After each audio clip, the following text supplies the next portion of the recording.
Dharma speech by Zen Master Joeng Hye, who is our beloved guiding teacher.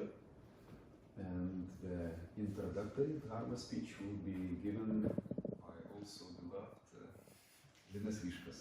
Finally, from high roast. Yeah, that's why I wanted to be a bit behind.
There is a line in Evening Bell. There's the first line in Evening Bell chant, I believe.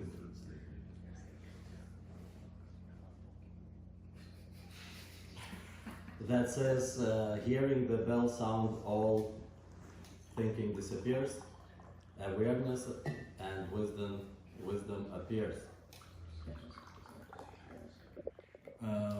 And I guess watching this happening or performance, whatever you call it, though for a few seconds your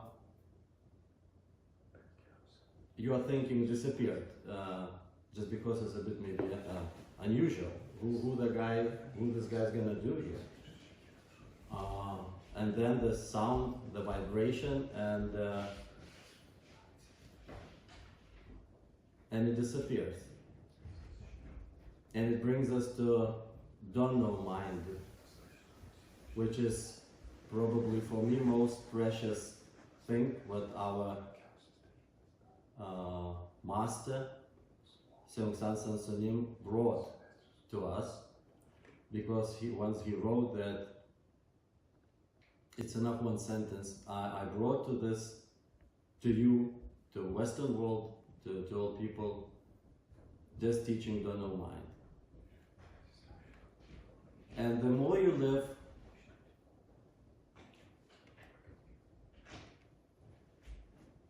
the more suffering you meet,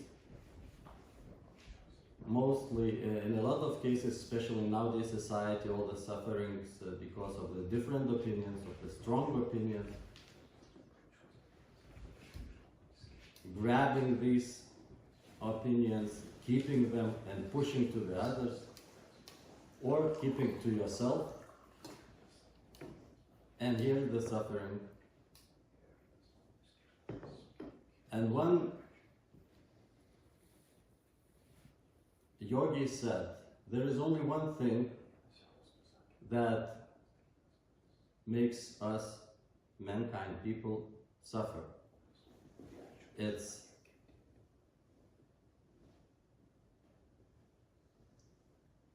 constantly clinging on the thought.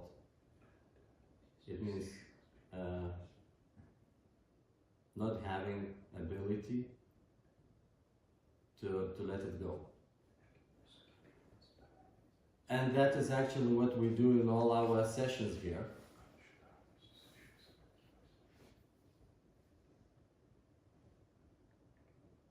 With the pain in the knees, sore in the back, and stuff like that, and arguing inside, why the hell I'm here, why the hell I'm doing this, because we have a lot of obstacles inside.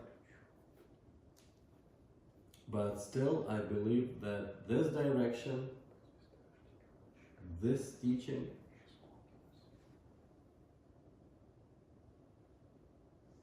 is only thing you need to keep Dharma mind. That's it. Let's try it together, because I don't know.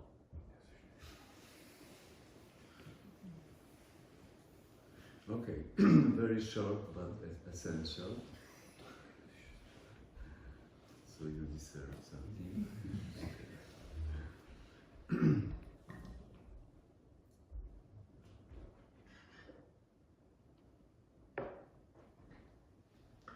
Okay, so now, hello everybody. That's my turn, but also your turn. So, many of you have some questions concerning your practice, life, or whatever is important to you. Any questions?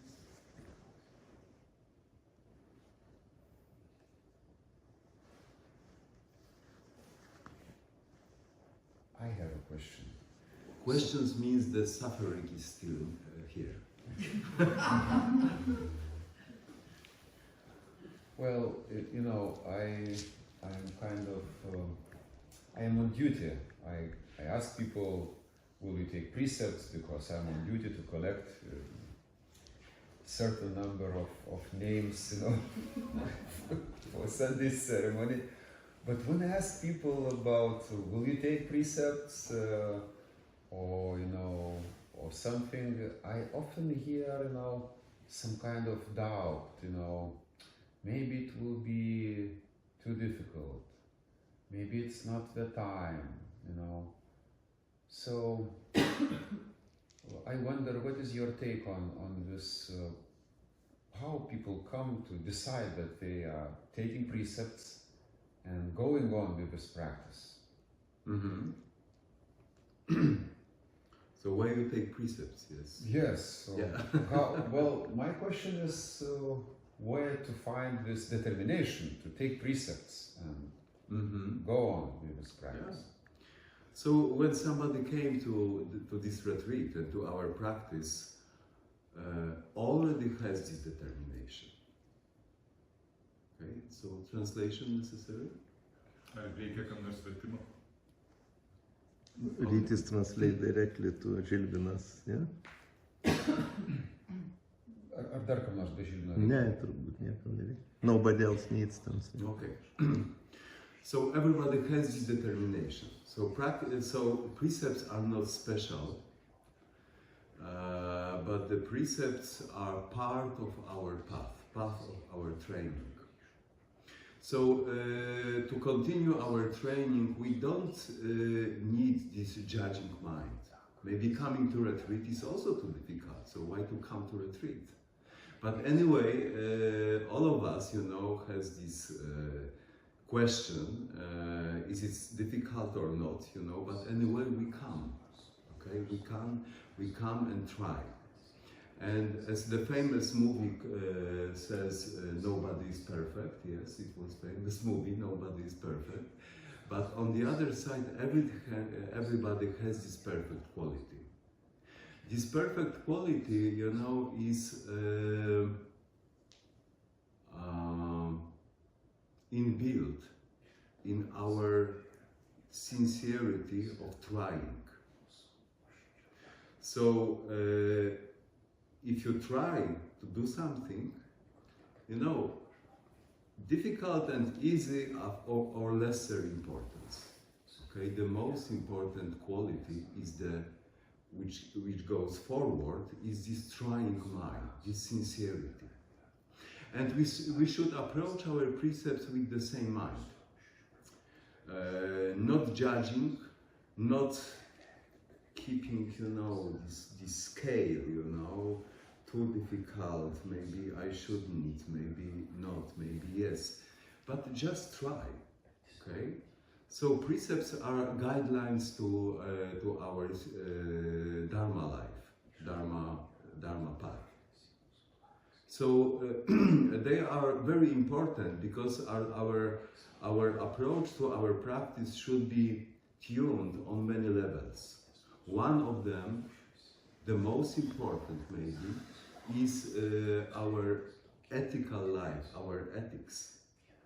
So precepts means that we, you know, we clarify our relationship with this world and with all sentient beings. So if you keep the precepts or sometimes break the precepts, are normal and are really human, you know. But the trying mind, in sincerity of trying, is the correct approach, and it is the most important. Okay. So precepts are just feedback. So in precepts there is inbuilt feedback. If you do something you are not certain, okay, so look at the precepts. So in the precepts you will find the simple guide, okay. Also, if it's too late and we make the mistake, okay, the precepts show us the way back to our path. Okay? So I think it is important to take precepts because they are one of ingredients of our training. So our training consists of these three pillars. Shila, which means ethics, Samadhi, which means meditation, and Prajna means wisdom. Okay? So to complete this triangle, we should take precepts. Okay? Even if somebody is not decided yet to take precepts. So anyway, at least take them internally. Okay? So you can try how precepts work in your life. And then maybe one day you will be able to make this one step forward and make this obligation publicly. Okay. So the power of precept ceremony is that you are not only watcher of these precepts. The sangha is also guards your precepts. Okay. So that's why. When we have some obligation, you know, to ourselves in the corner, the power of this voice is not the same as we do it publicly. Okay, so so that's the meaning of the precept. So don't check, don't judge. Every human being makes mistakes, but not every human being make this obligation to take these guidelines seriously. Okay, so yeah. So if somebody hesitates, you know, hesitation, you know, is not good advisor. The best advisor is trying more. I try. Okay. You know, when during precept ceremony, when people are taking the precepts, there is a question given to people who take precepts. They can they be so kept or not? Okay? And everybody, yes, they can be so kept. There is no response, they will be kept. Maybe too much, but they can be kept, okay? And we should believe it that they can be kept, which means that we vow to attain these precepts completely one day. Okay? In fact, precepts come to us from outside. In the ceremony arrangements, you know, you receive a certificate, teacher precepts are recited, and it looks like it were given to you. But if you really look inside, you will see that these precepts are already the way our original nature works. Okay? So they don't come from outside. They come from original nature. But you know, by the time we are on our training, it's good to have some external reminders. Okay?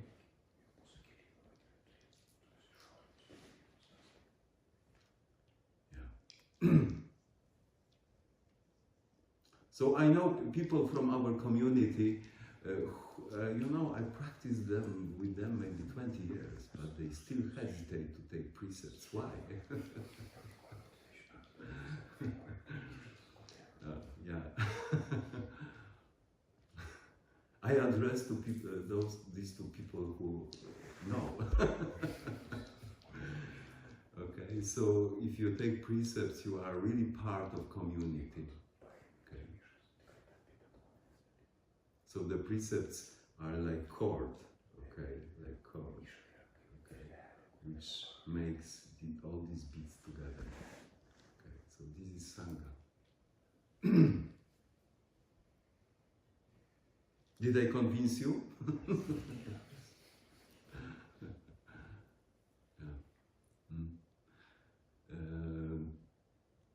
Very interesting thing was said by Zen Master Sosan Tessa. He said about this triangle of precepts, samadhi and prajna, using the example of the cup. So he said precepts are like the cup. The water or the tea in the cup is like samadhi. And the moon, which is reflected on the surface of the tea, is the wisdom. But can you imagine when the cup is broken? So the water have no place to stay, and the moon has no place to reflect. Okay, so this is, you know, beautiful example how these three things work together and support each other and make one beautiful whole. More questions?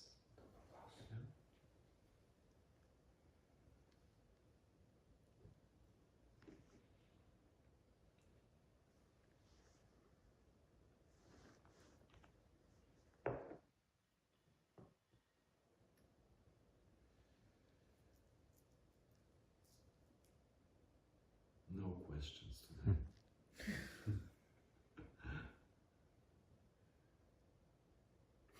Yeah, you can ask about many things, okay? Maybe about meditation, you know, this is also very important. So we can talk a little bit about it. But if you really wish, everybody receives some instructions during interviews, but maybe still there are some doubts. Yes? When during meditation, when different feelings arrive, like some anger towards like the outside environment, somebody breathing or something, and you reacted with certain feeling, how to sit with it, or what questions to ask yourself to understand what's happening? Okay, so yeah, so during meditation, we experience many states of mind. Okay? They are constantly changing. So to understand the nature of these changing moods, and then changing state of mind, you have to have correct insight. Okay? To have correct insight into changing states of mind, you have to find some ground, some place from which you can observe them clearly. Okay? That's why we need some approach, some technique of meditations which help us to build some stability. Okay, some stability. Okay, so we must, if you, meditation means two things, stopping and seeing. When you are running and you want to, and you see, for example, some nice insect, and you want to watch what is it. So what you have to make first? Stop. Yes. First you must stop. Okay. First you must stop, and when you stop, you can see clearly what is this. Okay. So there are two aspects of meditation: stopping and seeing. Also, some example which came to my mind is like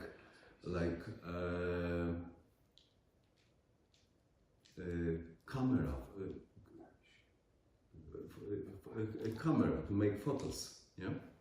So as you know, photographers, professional photographers, use very high-class objectives and lenses. But in these high-class cameras, you need some support, especially when you want to photograph some object which is very distant. Okay, so you need some how we said you call them tripod. Yes, tripod. Okay, so tripod. You make this tripod and you put this camera, yes, like this. Okay, exactly. Yes, he also. Yeah, if it's not for this tripod, the picture would be moving.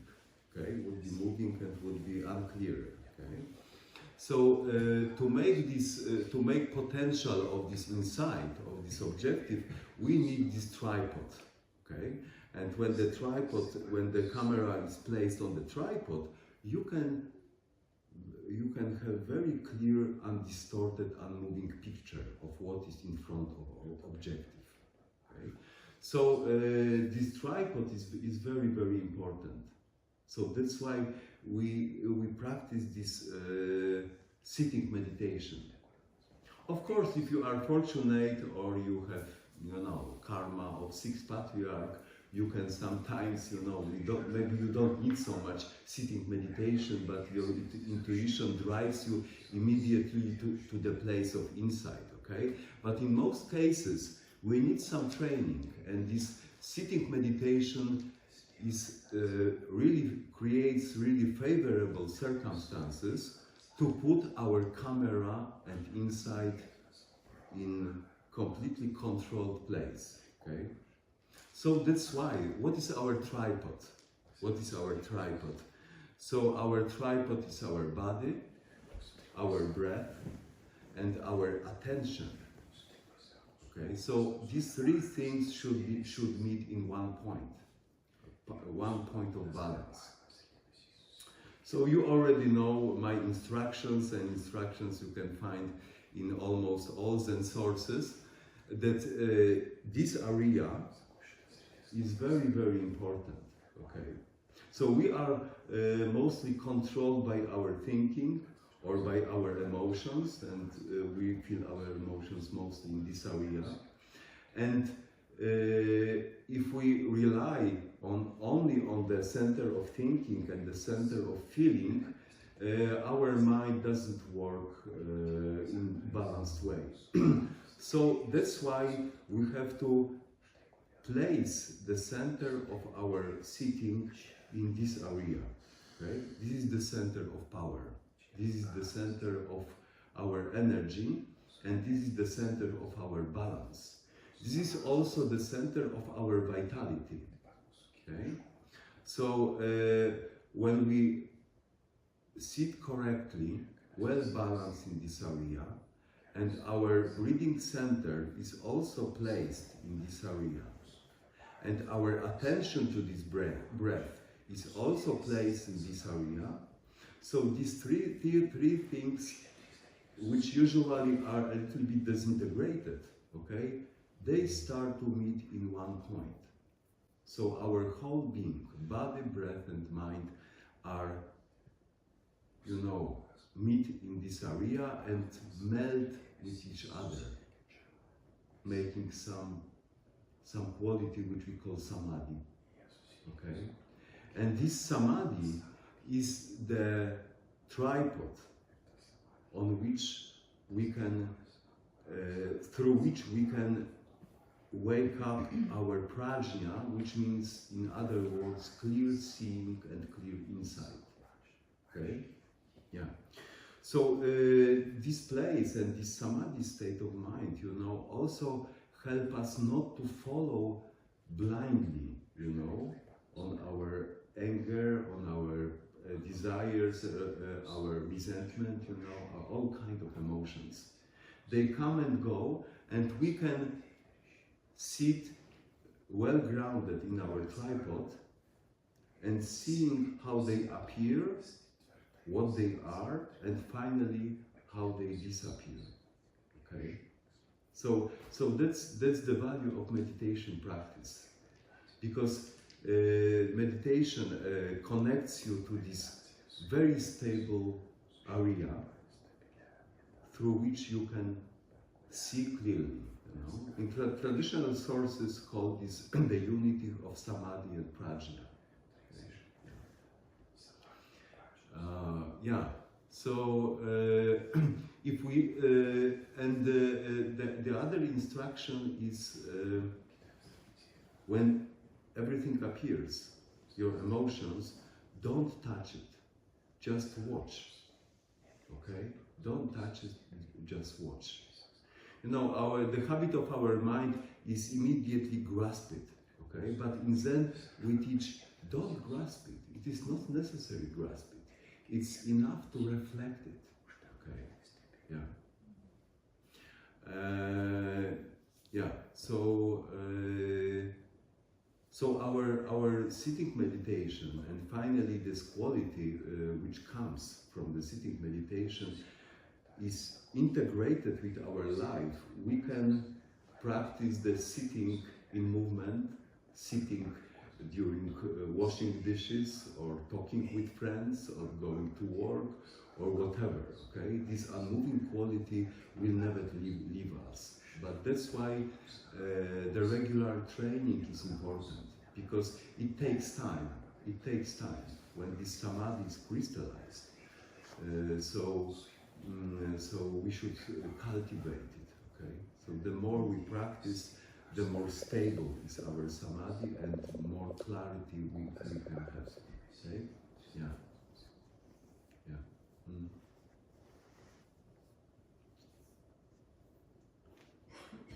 You know, another interesting example is that that we are like passengers staying on the platform in a railway station. Okay? So trains come and go, okay, to many cities, okay? But your task is not to enter any of these trains. Okay, it is not your. Same time, I'm full of energy to do something, to get moving. And my question is, what is the best time for meditation? Shall I choose one, or or it's better not to put myself into laboratory conditions and sometimes do it in the morning, sometimes in the evening. In the morning it's easier, but in the evening I notice that I would like to be slower and it's more difficult because there were too much movement in the day, too many thoughts, emotions, and I'm not the same as I was in the morning. Mm-hmm. Shall I stick to the best time and Yes, of course. that's it? Of course, of course. The best time, every time is the best for meditation. In fact, But yeah. So finally, when you practice, any time is really good. But the essential point of your everyday schedule should be the practice in the morning. That's why your energy is refreshed. You have you said that you are ready to move, to argue, you have a lot of energy to action, yeah? But remember, you have a lot of energy to action, but also the quality of mind is much sharper. This energy will go into your meditative attention, okay? You can practice in the morning, in the evening, in the middle of the day, but try to find some time in the morning, make some tight schedule to wake up and do toilet and go to your practicing place, okay? So it is really special time, just to start. Also, it creates very good habit, because practice, we human beings, very easily get a lot of habits. Okay, so our mind is infused, is permeated by our habits. So the strongest habit should be your everyday practice. Then the strongest habit can control all other habits. Okay, yeah. So it's the best way. To wake up, go, repeat 4 great vows, do maybe 108 vows, and sit to meditation. This is beautiful stuff.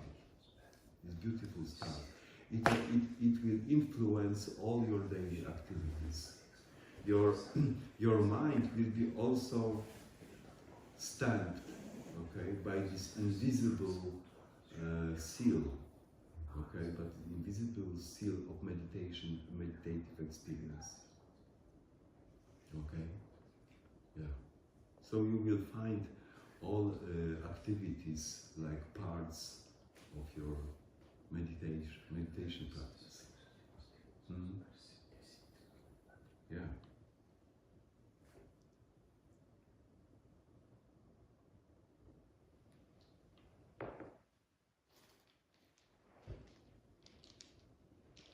And how long meditation in the morning is good enough?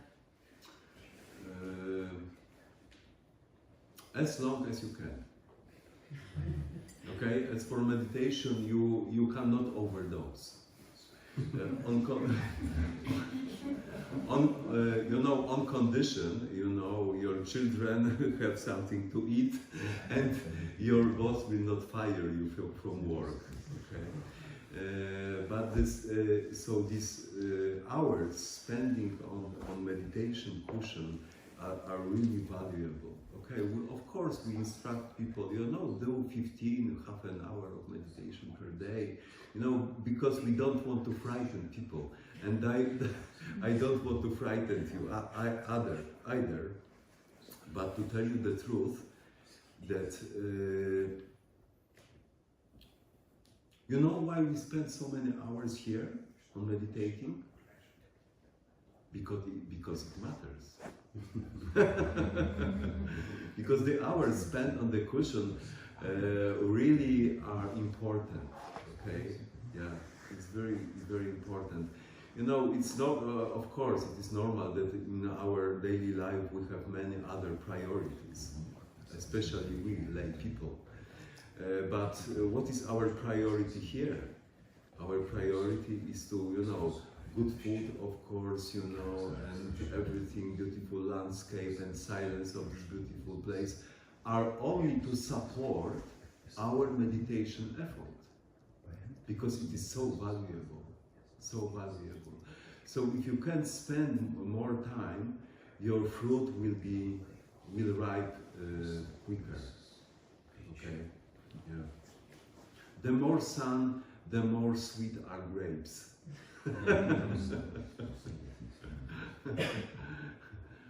or watermelons. Okay. So I heard some nice comparison that Zen students are like watermelons. They are sitting a long time under the sun, you know, but when you knock inside, and it sounds like empty, boom, boom, boom, boom, which means that it is more sweet.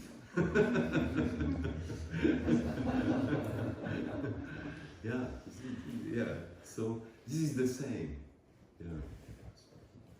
So usually when you ask how much should I meditate, okay, it's a hidden question that you know. I don't want to invest too much from my life, you know, but I want to have some, you know, some result as soon as possible, you know. But try find some love in your practice, okay? So you know, when you are asked to meet some guy, you know, from your business, so you say, okay, I have to go and meet him and talk to him. But if this guy is your lover, you don't have to force yourself. You go immediately and want to spend as much time as you can with your lover, yeah? The same with practice, you know, so we should find some love, okay? Yeah. Love is sometimes difficult, okay? We all know, yeah. But if it is true, it will be stronger than hindrances and our inner resistance. Okay. Yeah.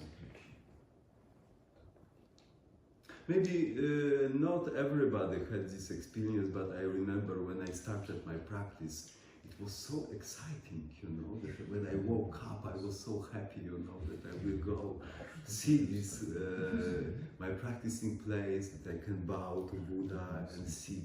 You know, it was so wonderful. So, so it's the best way to relationship, not by reason, by love, okay? Yeah, yeah. So please practice as much as you can, you know. So our practice is ruled by the same truth as any kind of training. The more time you spend by the keyboard, okay, the more skillful pianist you will be, okay. If you spend, you know, maybe 1 hour per week, or maybe 3 hours, so maybe you will have you can play carols one day for fun. But if you want to play Chopin, okay, you can be really you have to really spend much more time. Yeah.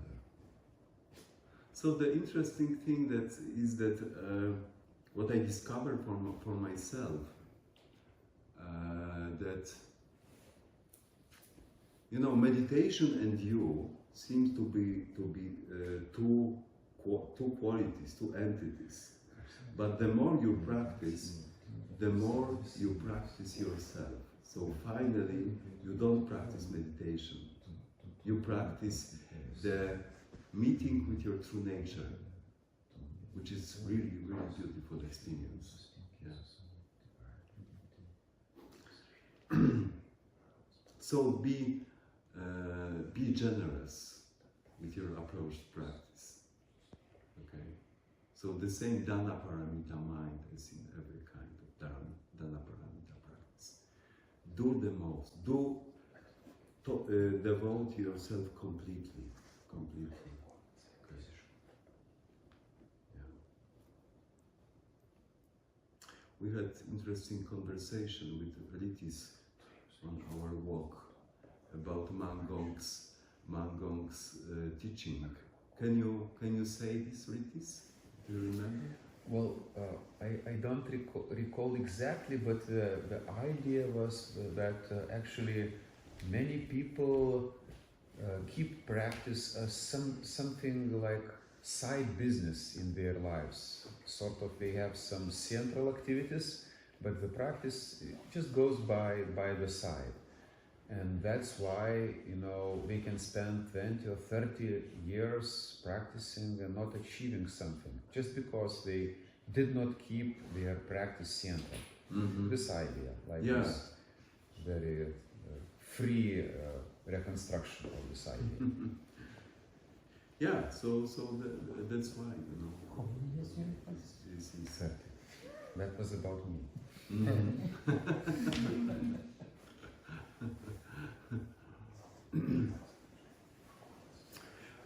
In fact,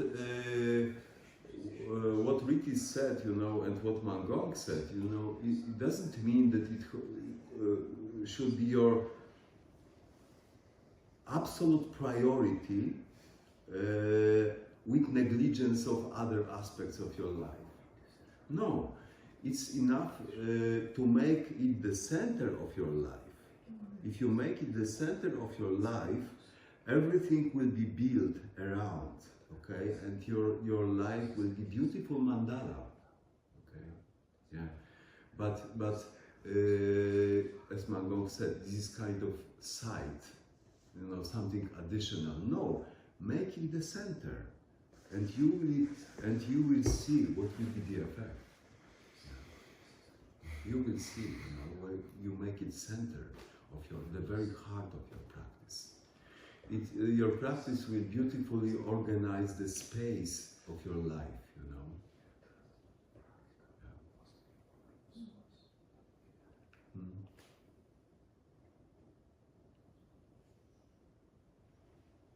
I have one question. The question is about killing. Mm-hmm.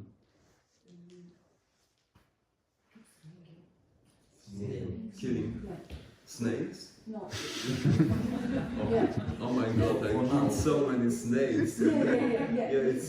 So it was yesterday. I went to the tea and killed a snail. Yeah, and it happens accidentally. Yeah, it's like, but also it's like I do not want to say that it's like nothing. Oh, it happens. Like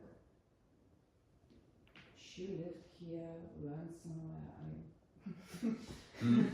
Yeah, and sometimes it's accidental, and sometimes it's not accidental. Like some creatures are coming to eat nice rolls in my balcony.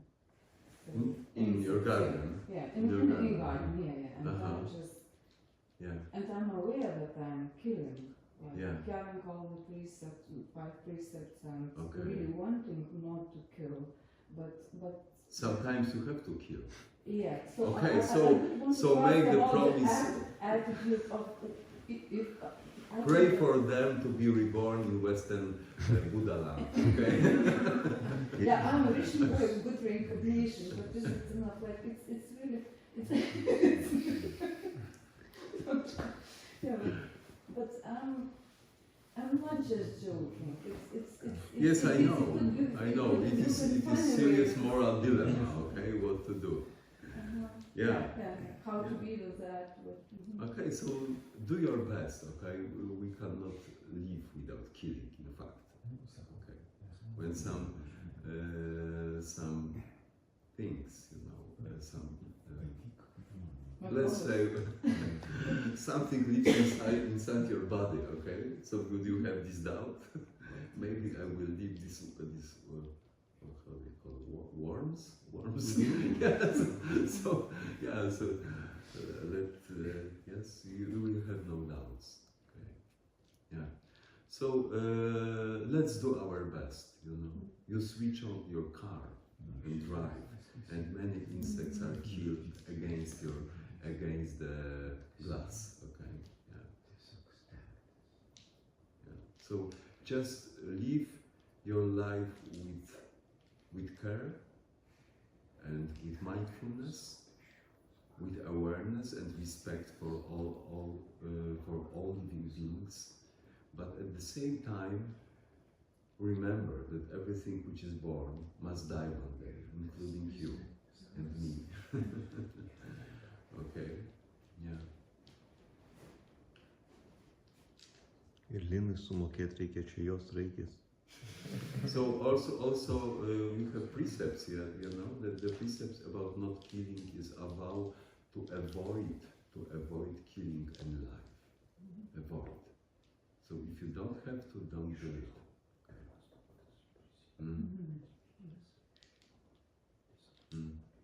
Which means your direction must be clear. The San Simon, who was also kind of joker, you know, he said, you know, when you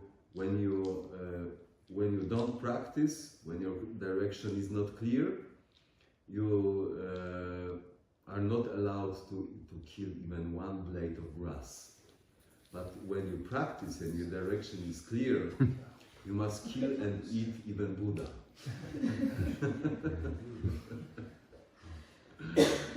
Okay. The famous philosopher and mystic of from Christian tradition, Saint Augustine said, you know, love and do what you want. Okay? Which means that your life is driven by love, you know. Whatever happened will be expression of this love. But what can we do when you go for a walk and you feel under your shoe, you know, not good feeling, but but you know, sometimes unavoidable. You get used to it.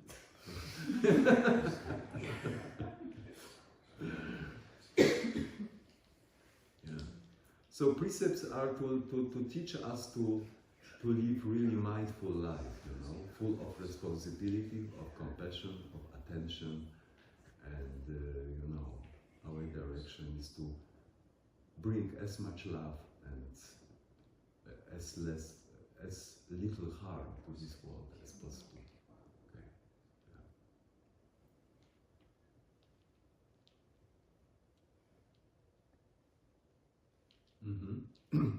More questions? So, so what is the meaning of the death in our lives? Of death? Yeah. What is the meaning? How to live with knowing that maybe, not maybe, but one day will be the last? Yes. Okay. Maybe this day is last one for you. Who knows? What can you do? Okay. Wake up. Okay. Wake up. Yeah. Be completely alive. Be completely alive at this moment. And be ready. Okay? Be ready. So the perspective of death makes us really ready to meet our life in its fullness. Yeah.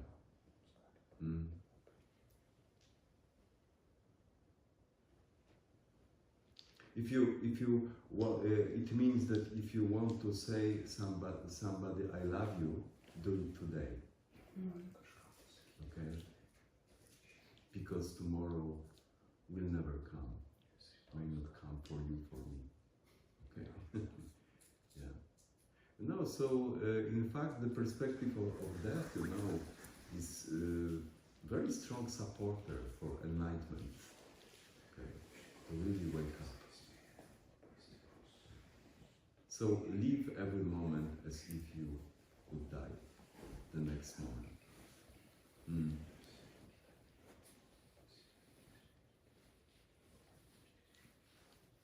I don't know what I say more about it.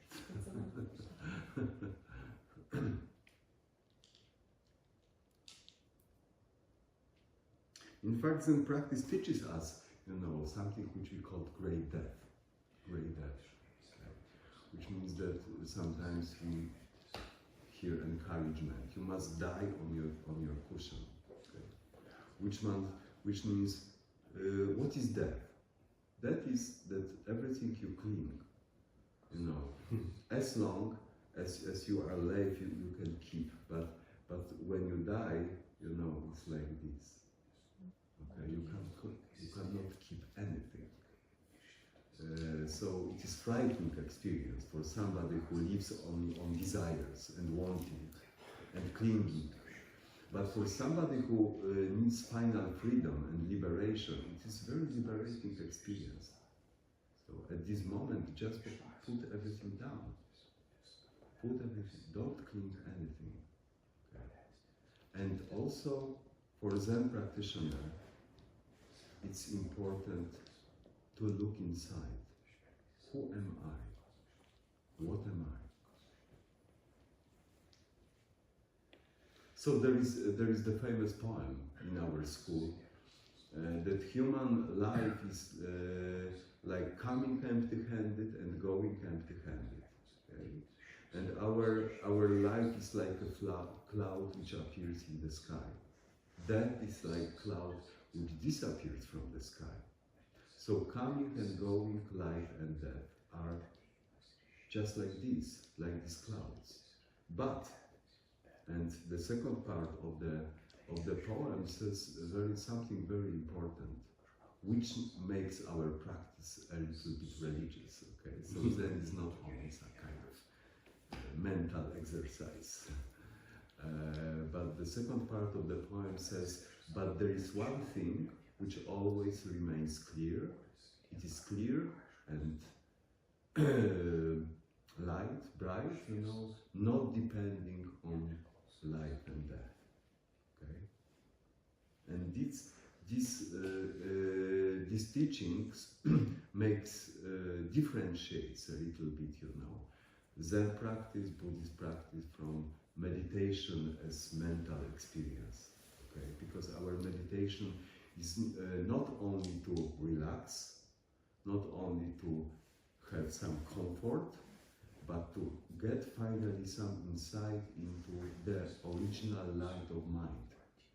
Okay? Yeah. So this essence of mind is free from coming and going. So first it is our faith, but when we practice, finally it becomes our experience. Okay?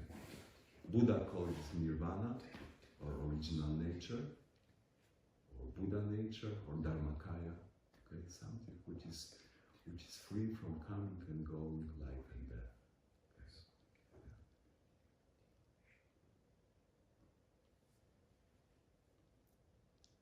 Can I ask a question? Mm-hmm. The more you go into, I mean, the more, I don't know, more or less, but time goes and almost everything becomes don't know, because you doubt, and for any even teaching, you know, you find counter, like argument, yeah, like for example, Counter argument. Mm-hmm. Like now we say, like, push you to the limits, or we have this further goal to attain enlightenment, but also we are human beings with very different karmas, let's say, with very different disturbances in our minds and our bodies and stuff like that. And for now, I think that most important to let go everything, and also, first of all, to have any goal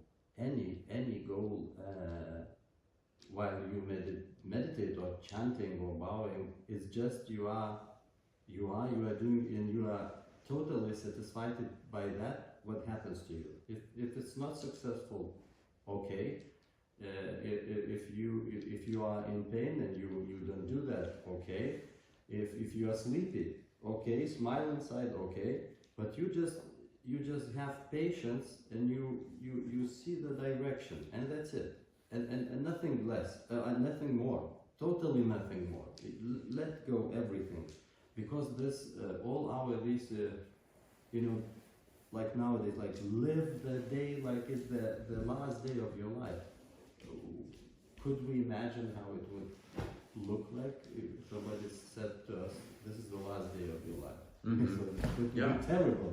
So Yes, it would be a little bit frightening. yeah. So don't. I'm like it's strange question. The manner of that question is a bit strange. It's like I'm looking for support from you, but actually it's very serious question because it's like a sort of can let you be a little bit lazy, or something, But I think that without this being relaxed from everything, especially nowadays, I think you will come to the point when you just stop doing that. You will get really tired psychologally and then physically, and then Doing that, which means doing that, pushing to the limits, like being unsatisfied that you are so far, like now, for example, you can see that you are so far with so many obstacles, and let's say somebody, I don't know, reading that monks or something, Sunims, they are so precise and so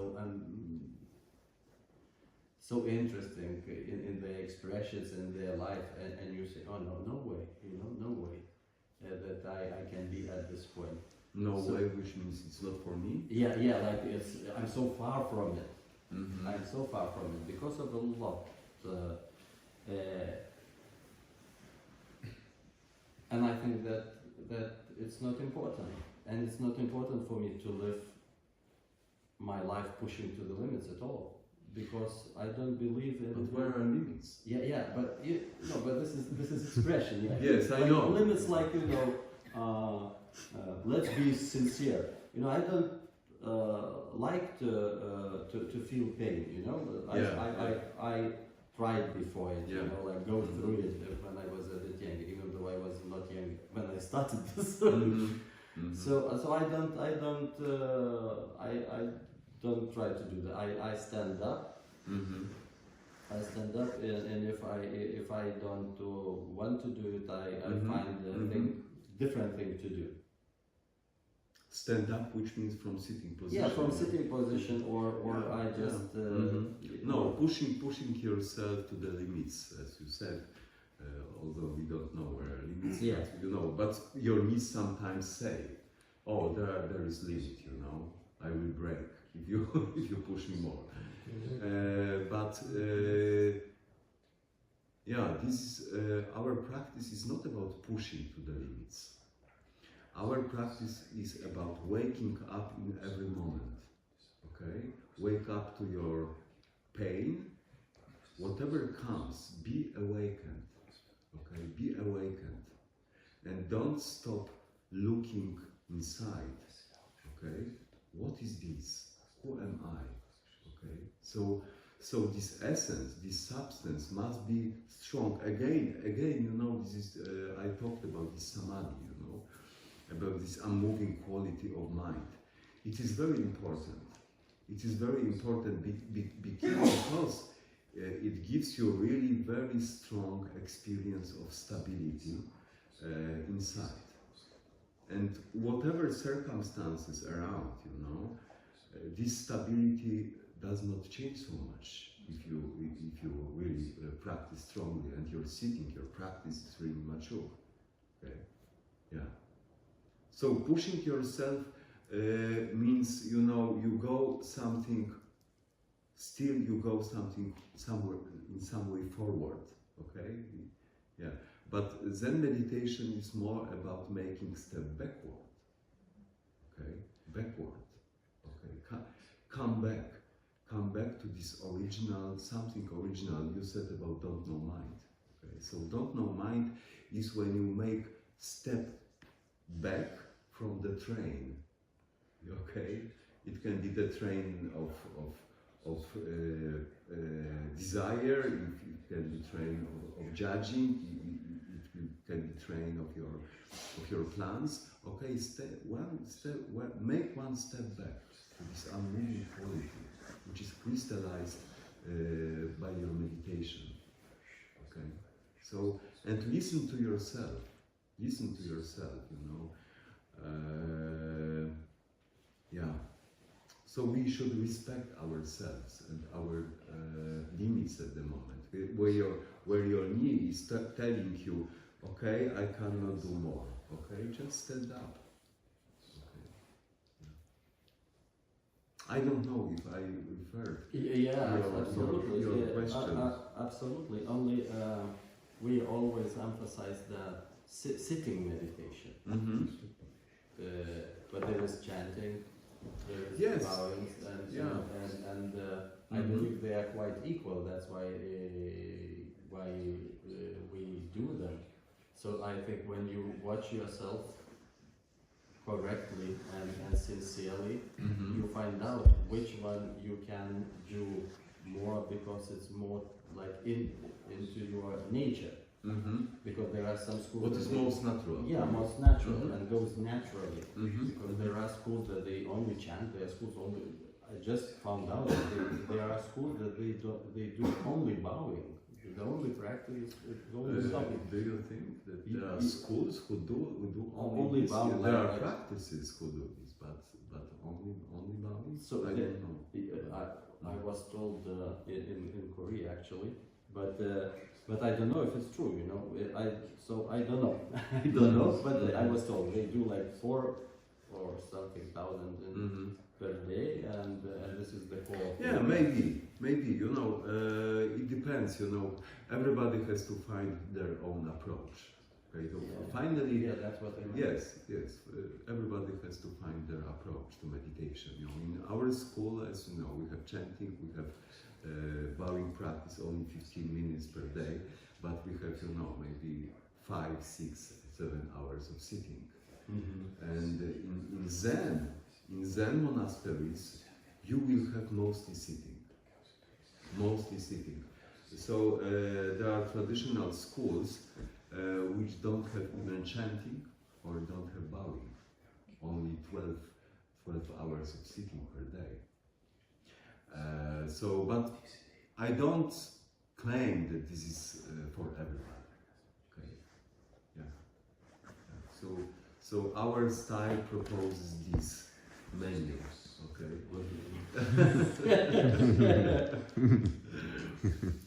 French cuisine. Yeah. Eat or go away. You know, and also, you know, these advices, instructions to practice can differ from teacher to teacher. For example, I'm sitter mostly, and I will tell you a lot and long I can talk about sitting. So if you want to know something about sitting, you can always talk to me, because I had some, I think, deep experience in this, and this is my priority. Okay, I like chanting, of course. I do every morning 108 balls, but my priority was always sitting, and I think that sitting, of course, the most important thing is the Sansan said, the sitting mind, okay, the sitting mind. But the sitting mind does not appear without preliminary training. Without sitting, you know, on the cushion, you cannot experience what is sitting mind. Okay, so that's why the sitting practice gives you really very good conditions, very favorable circumstances to experience this unmoving of mind. So unmoving your body is encouragement to discover unmoving mind. Yeah.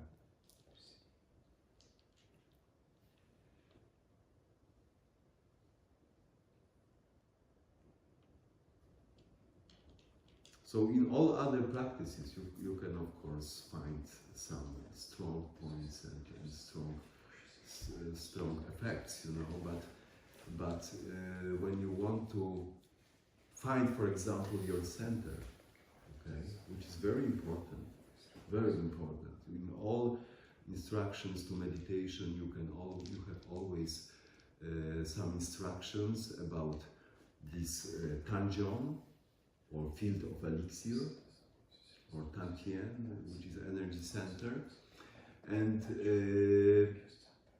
the most effective technique is just sitting, okay, to awaken this energy, you know, from there.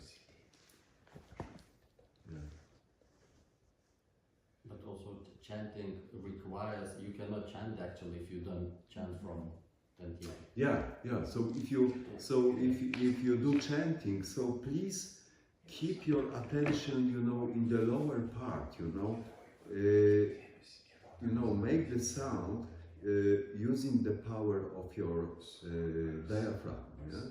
Yeah. So when you chant, don't chant only from your throat or from your lungs. Use this, okay? Okay, to here. Okay, so really, you can chant and you can keep your attention in your center. Then your chanting will be much more powerful and as a meditation technique. It doesn't mean louder, of course, more powerful, not in the meaning of louder, but it will be more connected to this basic quality of meditation. Okay? So it's important. Also, if you practice mantra during meditation practice, also you shouldn't keep your mantra in your head or repeating, in your head, but combine this mantra with your breathing. Breathe in mantra, breathe out mantra, breathe in Kwansen Bosan, breathe out Kwansen Bosan. But the being centered, is absolutely essential.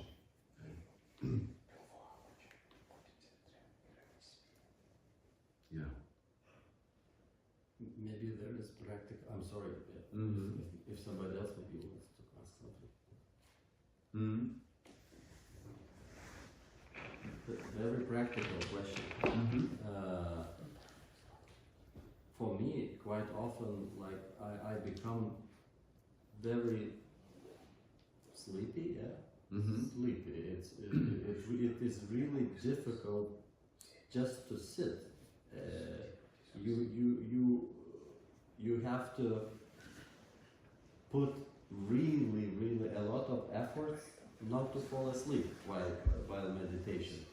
And you do all kind of possible things, like and open a little bit eyes and everything. And half of the time you let again, then you lose the position and then everything ruins, of course, because So maybe there are some hidden tricks from us. Yes, yeah, there are hidden tricks. They are not hidden, in fact. But the more you practice, the more energy you have. Oh, okay.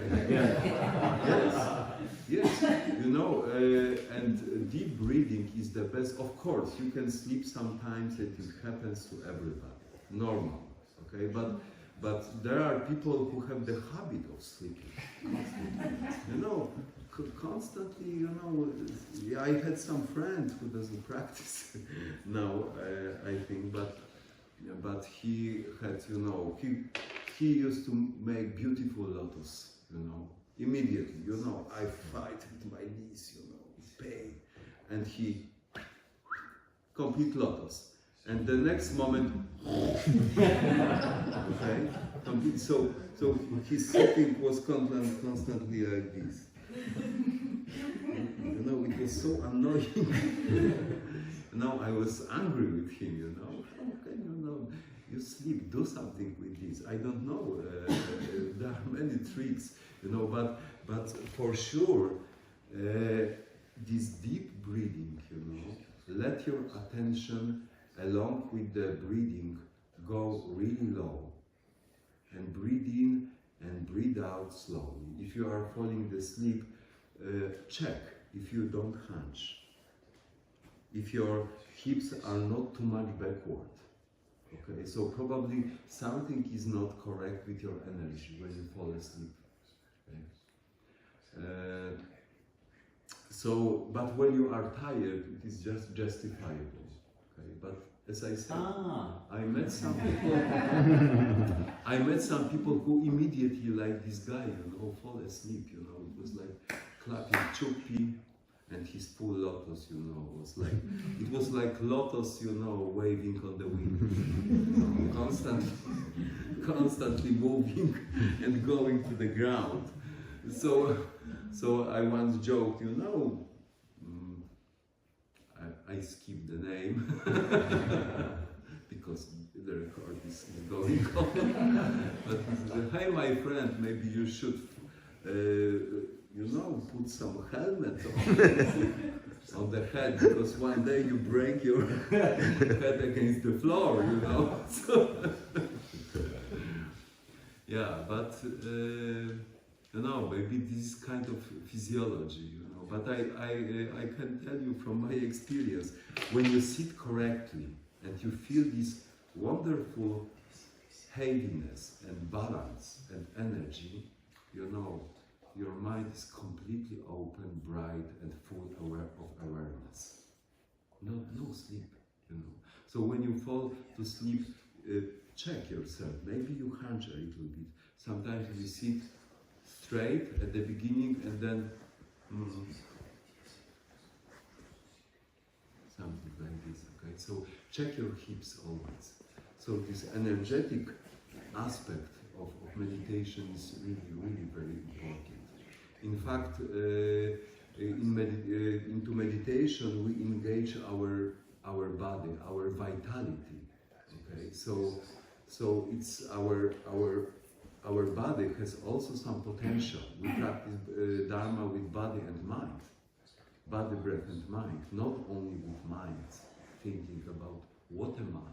Okay, and so sometimes people complain that this question, what am I, became a little bit, you know, mechanic or too much imprisoned in words. So that's why, first of all, make strong foundation of your samadhi, okay, body, breath, and mind together. And then, when this awareness appears, ask yourself, what is this? What is this pure presence, shining presence? Look at this, okay? And breathe in and breathe out with your question. Your question should be, you know, permeate your whole body too, your whole being. You must be question. No, I practice question, but I'm the question. I'm the question means that I'm attention. I'm pure attention. Because what is the meaning of question? The question is not only words. You know, there is some slogan which says that the big question have no words. The big question have no words. So it means, so what is the meaning of question? The question means attention. Okay?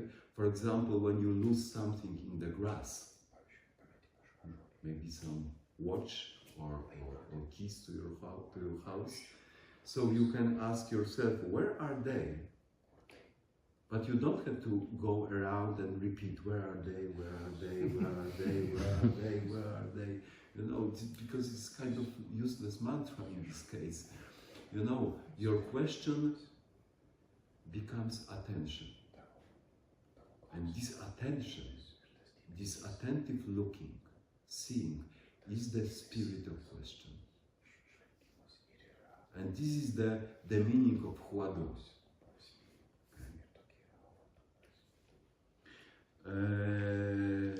I talked to Alvidas, can I mention you? Because this is very wise guy. Alvidas? Yes. Oh, come on. Oh, yeah. Yes. Then you can mention me. Yeah. You know, while going to this place, it was in January probably, we were talking about Huadu practice, and I said, you know, I read some teacher, Korean teacher said that when your Huadu is mature, Huadu means question, okay? This basic question, you know, what am I? What is this? What is mine? And he said that when your Huadu is mature, you can repeat the question only once in the morning. And I throw this idea into the driving car. So what do you mean, Alvidas? What is for the rest of the day? If you ask question only once, yeah? So Alvidas said, listen to the answer. But this is perfect. Okay? But that was sorry, not my idea. I just cited. So which means that so if it is not only idea, even better for us. Okay. Yes, listening to the answer, and this is what the question is all about. This is listening. Okay. Or in the case of lost keys, it is just watching. Okay. For technical reason, you can ask yourself verbally, okay, what am I? What is this? But this is not only like looking at the words, because the words are like finger. You must look at the moon, okay? Not studying finger. What am I? What am I? What am I? Okay? But look at the moon. So the moon is this don't know. But don't know, not in the meaning, I don't know, I'm lost, I don't know today, maybe I will know today, maybe I Google, okay, maybe something. No, this don't know is unconceptual state of mind. In fact, when you practice this don't know very soon will shine. And you recognize this as a pure, shiny presence. Pure, shiny presence. So the question is only technical verbalization of something which is free from any technique. This is our pure, original attention. Okay? Yeah.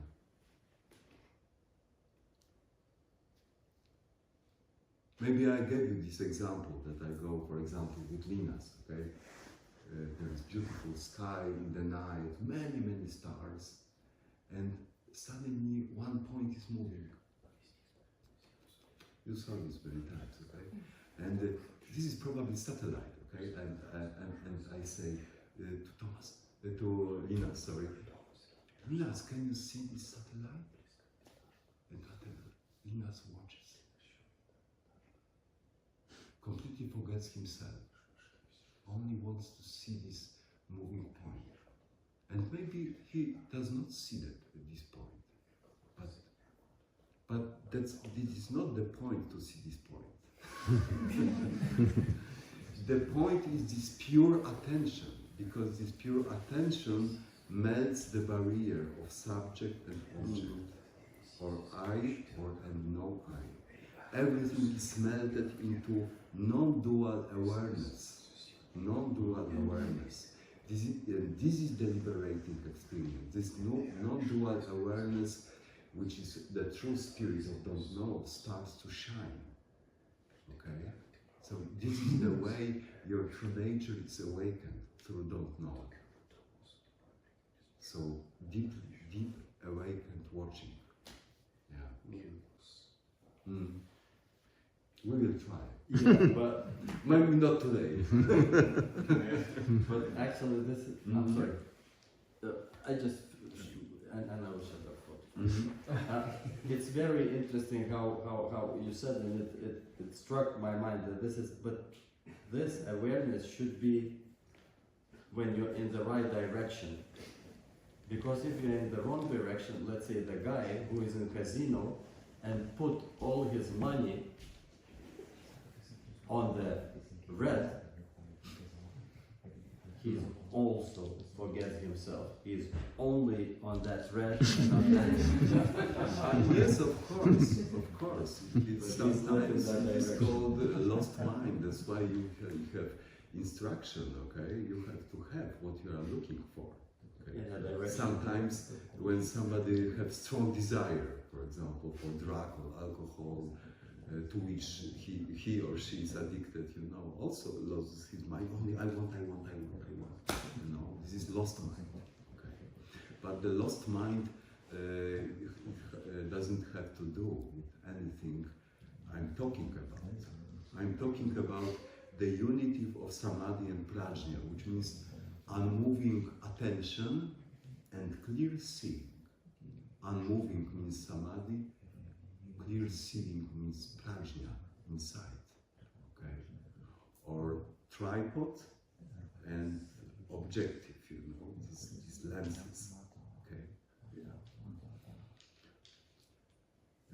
So this is the meaning of true question.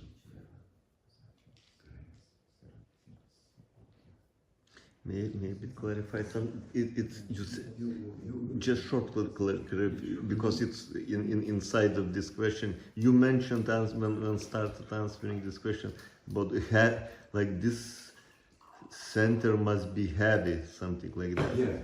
Like real heaviness. Really right? heavy. Yes. Yes. Yes. It should be strong. Mm-hmm. You should have some strength here. Okay. But not heavy in the sense of burden. You feel some stability, power. Mm-hmm. So do you know this toy? Yeah. Vańka Wstańka, Mm-hmm. you know, but Vańka Wstańka was Daruma, stolen. the Japanese So Daruma. Russians stole this idea of Daruma. from Japan, Yeah. because originally, so this doll, this doll, is called Dharma, which is Bodhidharma. Okay, so this Bodhidharma, this Dharma has heavy bottom, very heavy, and the upper part of the body is very light. Okay, so you cannot push it down. Mm-hmm. You cannot push it down. Always stands up, and you know, in this in meditation, and finally, not only in sitting meditation, but this is permanent quality when you practice really for many years and spend, you know, considerable amount of time on the cushion. Okay, so it becomes some sense of gravity. So in dimension of body you can feel it here, but in the dimension of mind you can see this not moving quality. Okay, for example, emotions, as you asked, anger or something appear, but you don't identify with it. Okay, your awareness is much deeper and is completely unmoving. Yeah. But this is exactly what I'm telling. It should be a little bit heavy. Mm-hmm. Heavy. That's why to reach this state, okay. So you can even a little bit at the beginning of your sitting push your muscles outwards. Okay. If you have problem with this diaphragm. So maybe I told you during some, I don't remember my previous talks, maybe I told you, so I was participant when I was young, it was maybe I was newborn, maybe I was 1 year old, which means 41. In fact, at the time, I attended some retreat with Eido Roshi. And part of their practice at some point when the Roshi performed some bowing, offering incense and bowing, and everybody was chanting Kanzeon Sutra, Kwansen in our words, Kwansen Bosa, Kanzeon, and it was the beating of Tumokugyo, or this big mokta, tum tum tum tum tum. Faster, and Roshi, you know, performed all these things, you know, and at one point he was sitting, after he finished, you know, he clapped his hands, and everybody was, Moo! Okay, and he did again, Moo! And you know, everybody, it looks sometimes like, you know, the meeting of divines. You know, some people look like vomiting. You know, it's, you could ask, looking from outside, what is the reason of this? But Roshi Eido during Teisho explained it, you know, very easily. You know, this shouting breaks the barrier, helps to break the barrier of your diaphragm. Okay. When your diaphragm is tensed, you will never awaken the energy of this Tanjong, and your sitting will never be strong and successful and you know, and mature. Okay, so that's why you know, they practice, of course, Mu so for them, you know the story of Mu, yeah? You know, the monk visited Zen Master Giorgio and asked him, does a dog have Buddha nature? So Giorgio replied, Mu, Mu, but in fact in Chinese it sounds like Wu, yeah, Wu, which means like Wu Wei, okay? No action, you know.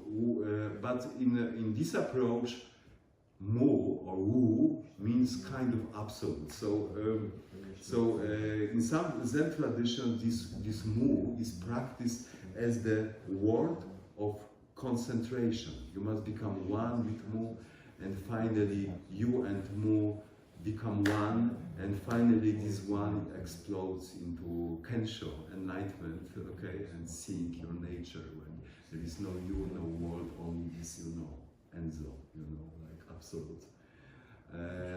Yeah, so, but it is only exercised when this guide who arranged the retreat for Roshi Eido first came. It was Polish guy living in America. So before they decided to rent our place, he came alone and asked if it is possible to shout. You know, he was walking in the forest and asked us, is it possible to shout? Because when they, you know, when the monastery has big area, so no problem, you can do everything. But nobody shouted, as I remember, but during retreat, yes. And this was very practical, very practical. So achieving this awakening of this energy is really, really helpful, you know, very helpful. You know, Taoists call this field of elixir. But what kind of elixir, in fact, yeah?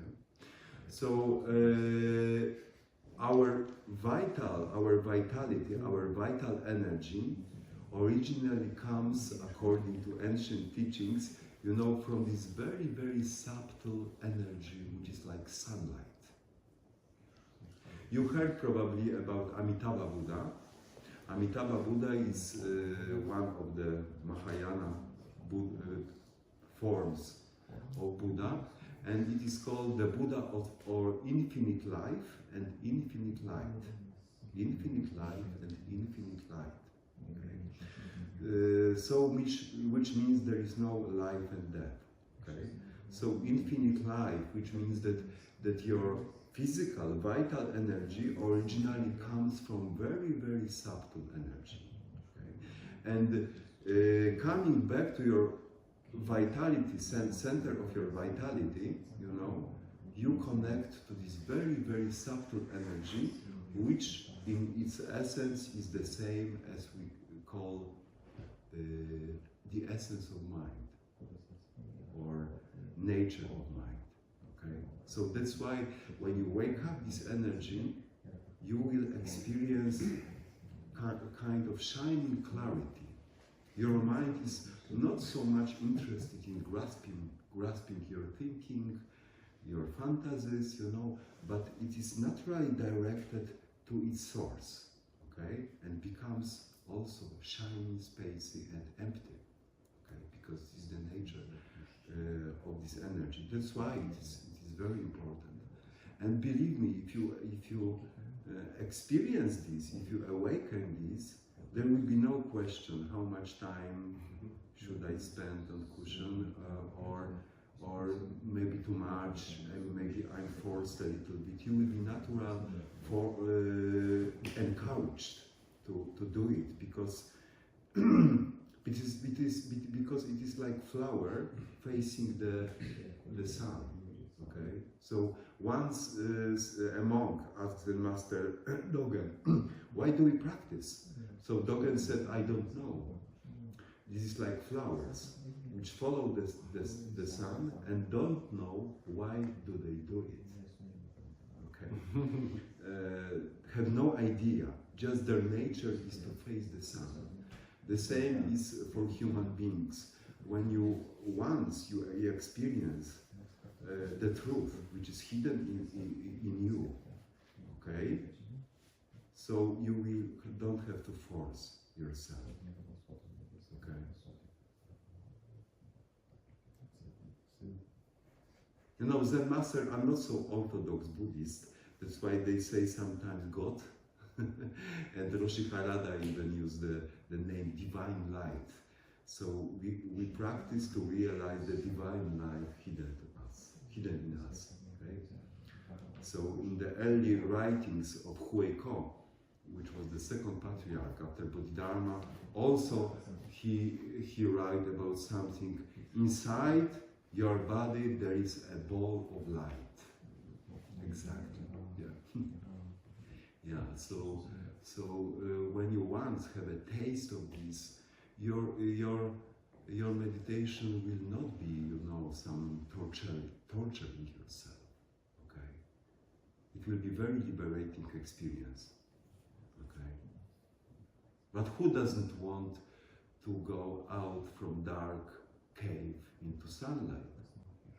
Who? Snake! Yeah, you are right. You know, there are some creatures who don't like sun so much. But this is so wonderful, you know. Yeah, so please practice, you know. Everything is at your hand. Everything depends on you, you know. So sometimes people complain they have not so much time for practice, you know. But if you count how many times you spend scrolling your smartphone, you know, and deduct 5 minutes, okay.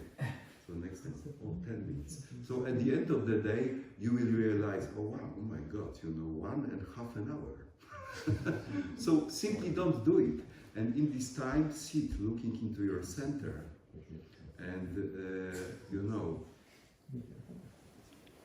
keep this insight alive.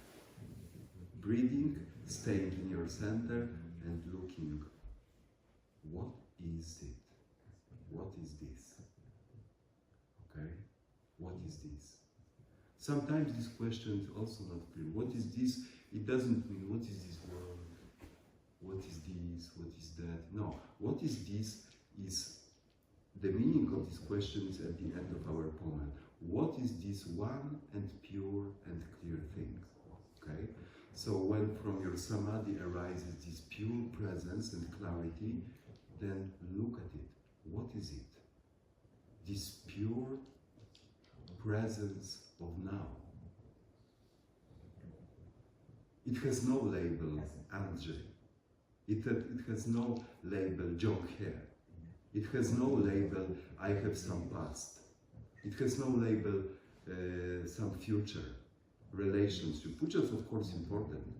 But at the moment, during your meditation, this pure presence and awareness, what is this? Look into it. Look into it, okay? With all your dedication and attention, look into it, okay? Like Linas to the sky, to try to see satellite. Okay? Watch your satellite, watch your light, okay? What is this? Look. Okay? This attention is very liberating because there is no I, no outside, no inside. Okay? Only stillness and shining clarity. Okay? Look into it. You want to ask something? Yes, I have, first of all, I had one question, but then when you mentioned Dogen, I already have two. Okay. So it seems to me that the question, you mentioned, you said that the purpose of question, you know, for do, is to bring to this, to point out to this, how to say, to bring our awareness. Mm-hmm. It's like the purpose of question is to this pure awareness, yeah? Mm-hmm. So it means that the question can be very personal. And it's not should be like, because usually in our school, who am I? Or not only in our school, but personally for me, it's especially 10 years ago, it was more symbolically, how to say, artificial question. It was not meaningful for me. So it seems to me, from my experience, that the question should be meaningful. Yeah. Otherwise, it becomes Yes, mechanical that's true. thing. Yes, that's true. Yeah. So any question is good which really sharpens your attention, and to which there is no answer. So the most important thing, the most important feature of this question should be that it wakes not unconceptual mind, unconceptual mind, because through this mind you can see the light of your true nature. So it can be anything. Yeah. So for Christian can be, where is God? Okay. Or who is God? Okay. Or any kind of question. Okay. What is life? What is the meaning of my life, or whatever? But it should be personal. It should be personalized. Yeah. Yes. Like in good company, good brand, personalization. Okay. So we, this is our offer, but we can do for you to really suit you the best. But what could be the examples of this? What kind of questions could be? Like? Yeah. Could you give a few examples? So maybe give your example. What I'm doing here now. Yes, but it's easy, I'm sitting. But of course, but who is sitting? Yes, who is sitting? Who is experiencing? Yeah. Something which really is connected. For example, for me, because during my meditation I emphasize listening. Okay, I recommend you, if this method is good for you, I really recommend you this practice of listening, because it is completely natural and connects the question, what am I, with your current sensual experience. Okay, you hear the sound of the rain, of the wind, maybe some duck.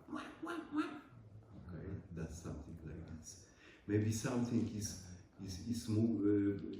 whatever. Okay, but just be listening and ask yourself, who is listening? What is this awareness which is listening? Sounds come and go, appear and disappear, become louder and more silent. Okay. But the listening doesn't come, doesn't go. When sound appears, listening doesn't come, doesn't appear. When sound goes, the listening doesn't go away. So what is this? So this method is called, Avalokiteshvara's method, to wake up, the essence of mind. So this listening is very powerful technique, very powerful. Very recommendable. So, of course, every method is okay, because it should be personalized according to customer. But I read some book by one of the great Zen master, last great Zen master in China. It was Xuyun. And he described many methods of meditation, and one of them was perceiving the sound. And he, describing this method, he quoted some probably imagined dialogue. I'm not sure if it happened in reality, but between Buddha and Manjushri. So Manjushri asked the Buddha, what is the more direct and fastest method to enter the essence of mind. What is the fastest method of meditation? So Buddha said without hesitation, Avalokiteshvara's method. Yes, listening. So once a monk visited his teacher in some monastery and told him, you know, I came here to attain Buddhahood, the state of Buddhahood. Could you show me the gate which leads to Buddhahood? And master was silent for some time and said, can you hear the sound of waterfall? I said, yes, I can. So he said, go this way. Okay, so we can also approach our who am I, combining this with listening. For example, sitting, and what is this awareness which is listening? Not only listen to the sounds, but turn direction, the vector, you know, of your attention to look at the sound, at this quality who is hearing. Yeah.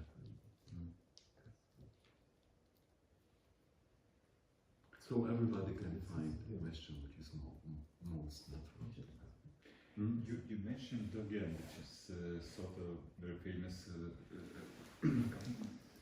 Zen master, Japanese Zen master. And I like also him and his books, his writings. And he sees that sort of Buddhists and sort of Zen, they don't use questions, but they experience, they believe that it's already, you know, this shining, let's say, Buddha mind is expressing. It's something close what Buddha said. Yes, I know what you mean. Yeah, it's interesting. Can you comment on that? You know, in fact, question or no question, you know, it is just a technique, just an approach. So the questioning method was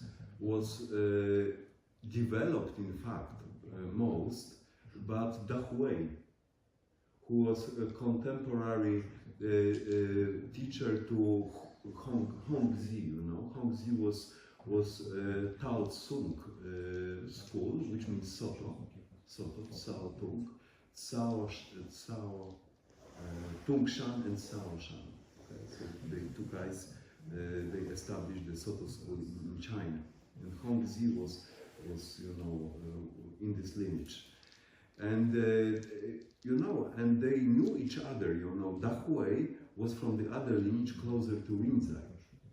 And Dahui really criticized strongly, you know, this kind of Zen which is practiced by that school. But not their approach, but the way it was practiced. Because he noticed that when there is no question, it's only like, it is called quietism, yes, quietism, yes. Quietism, okay? And he criticized this as there is no awakening in this approach, but only entering into some frozen state of artificial samadhi or something. That's why he promoted very much the question, okay?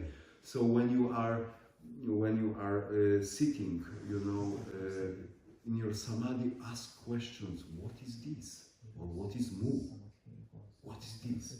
So the question, you know, breaks in positive way, hits the samadhi, and the samadhi becomes awakened.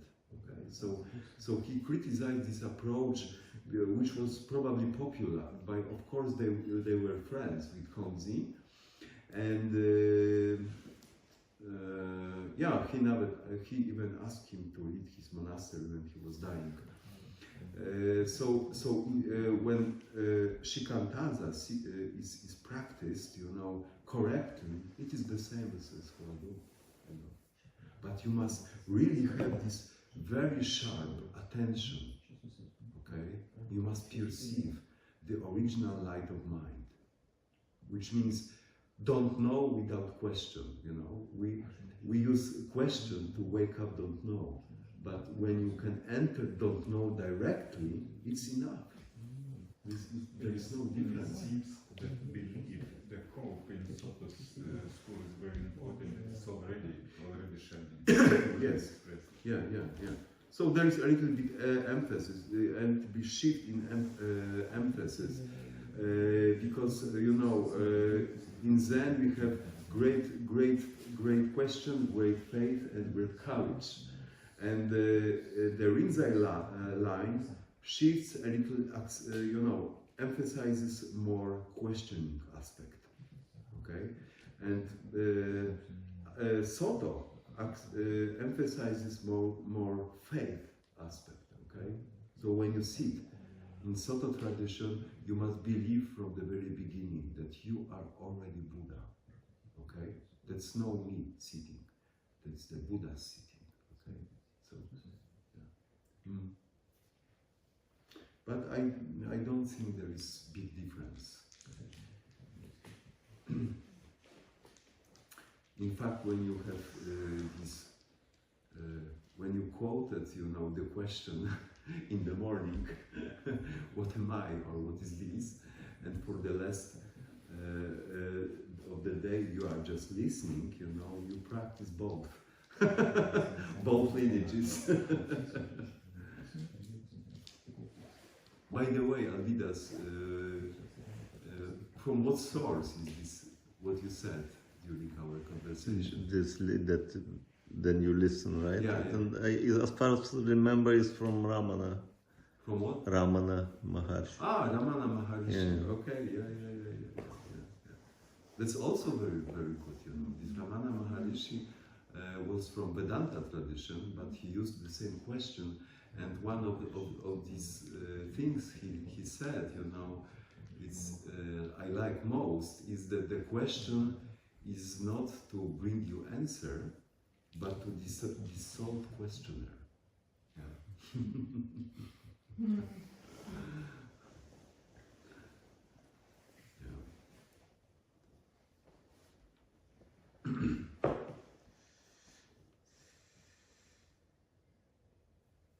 More questions? Or only faith?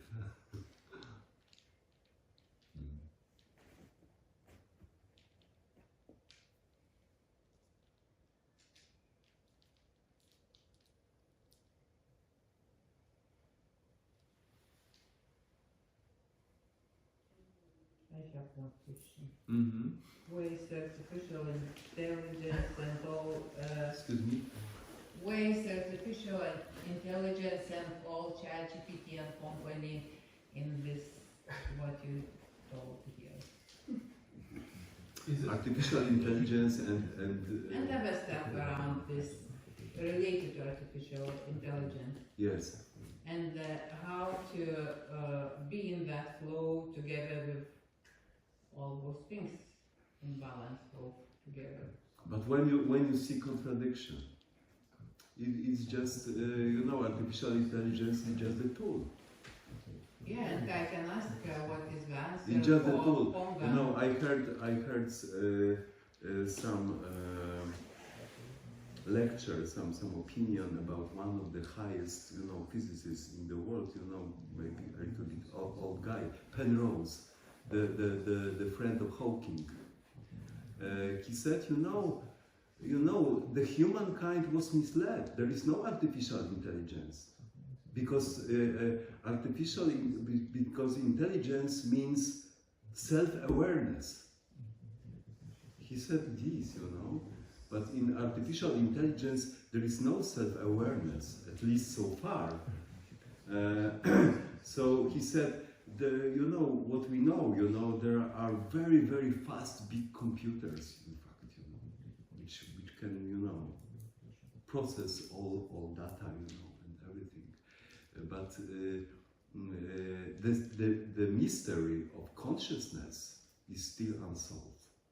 And unfortunately, maybe fortunately, you know, artificial intelligence, of course, can work much faster and better than human brain, and but still have no self-consciousness. You know, one of the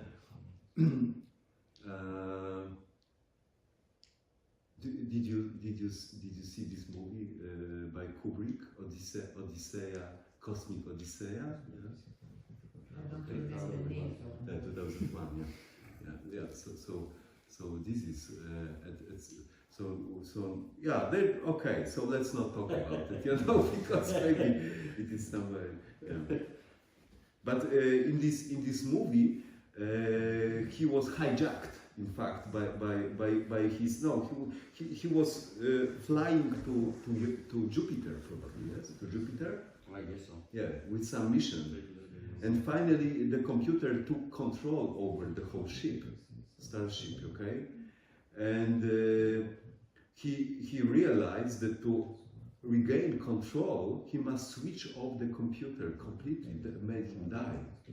And the computer was really self-aware and said to him, "Oh, Bob, I don't know if it was Bob, but I'm dying. I feel I'm dying. I'm afraid. I have fear." Okay, and that's what artificial intelligence probably doesn't have. These emotions, feeling. Has? She said that has. No. No. So you said that it has self-awareness? No, when we can discuss again then, so, but thank you very much.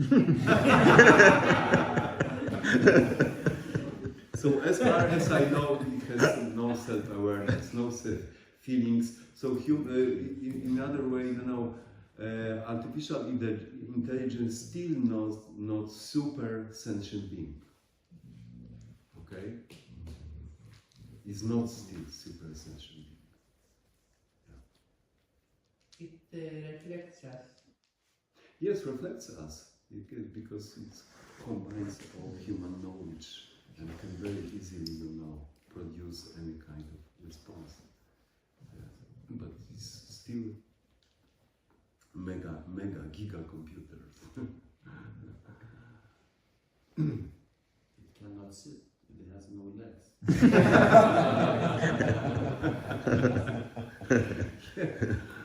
Yeah. Maybe. We can build. Okay, more questions?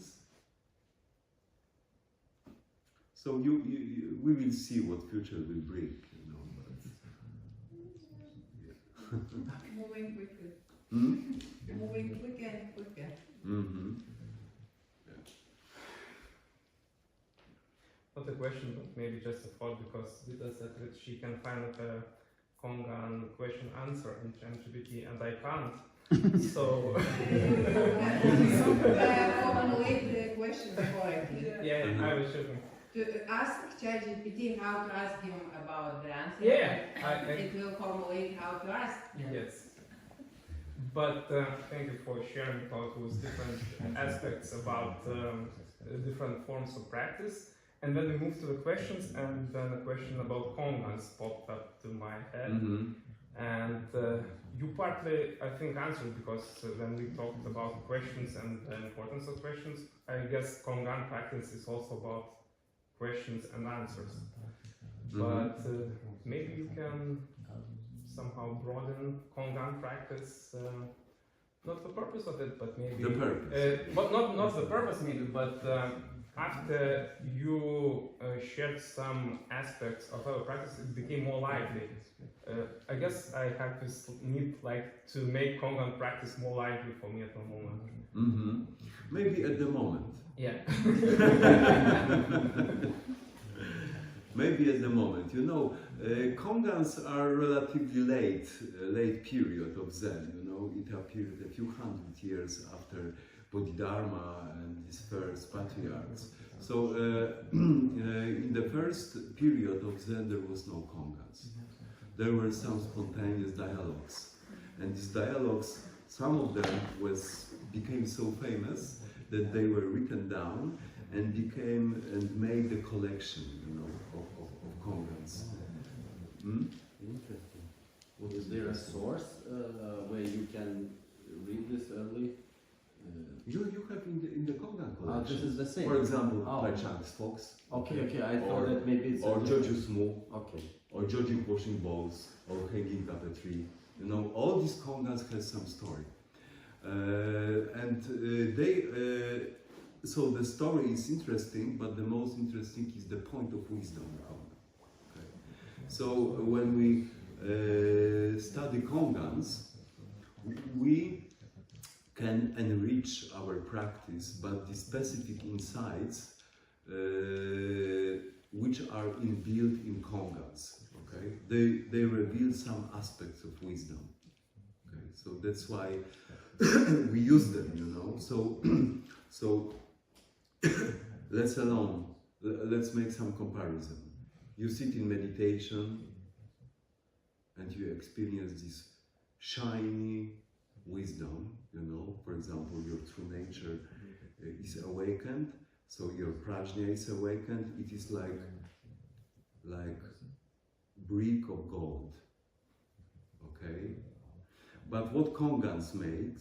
So they make from this gold earrings, necklaces, bracelets, watches, you know, rings, you know, maybe nice figures, a lot of jewelry, okay? So which means that kongans help you to adjust your meditation wisdom to endless circumstances of life. So the kongans are not the goals in itself, okay, in themselves.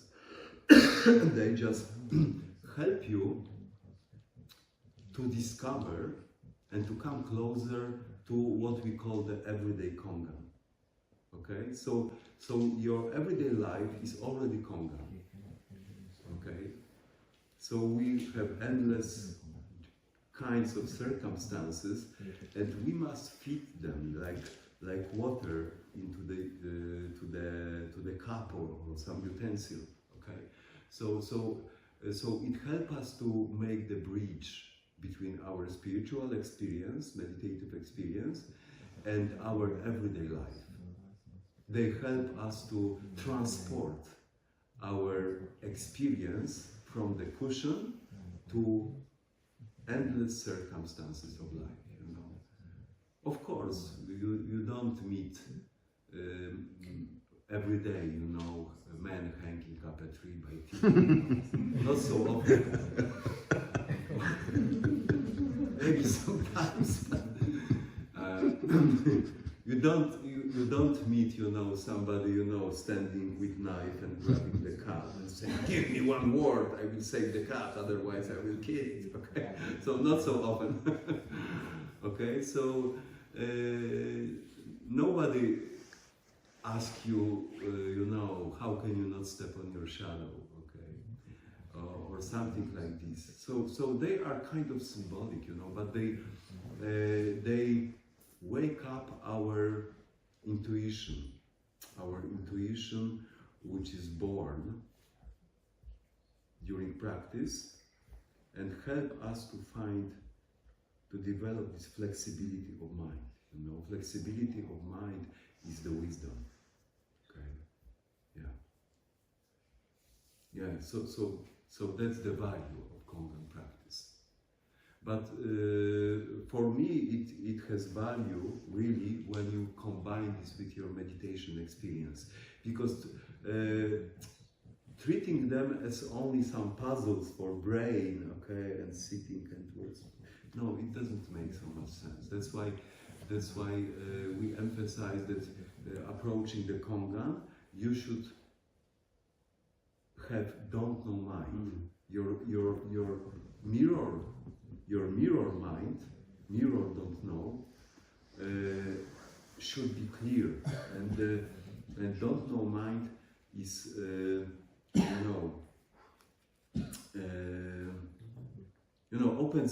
opens this connection. Okay, so our practice,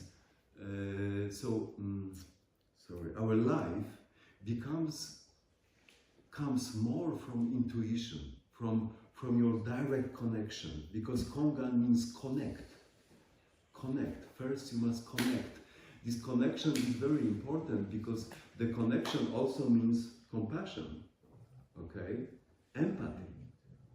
For example, when you are talking to me about your problems, and my mind is very noisy, okay, I don't hear what you are talking, okay.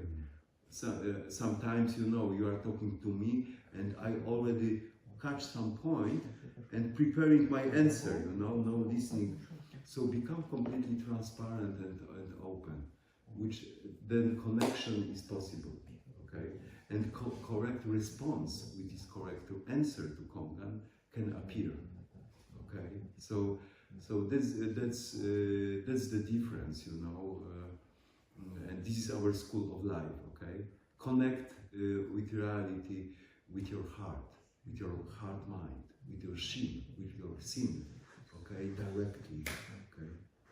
You know, you can call this intuition, okay.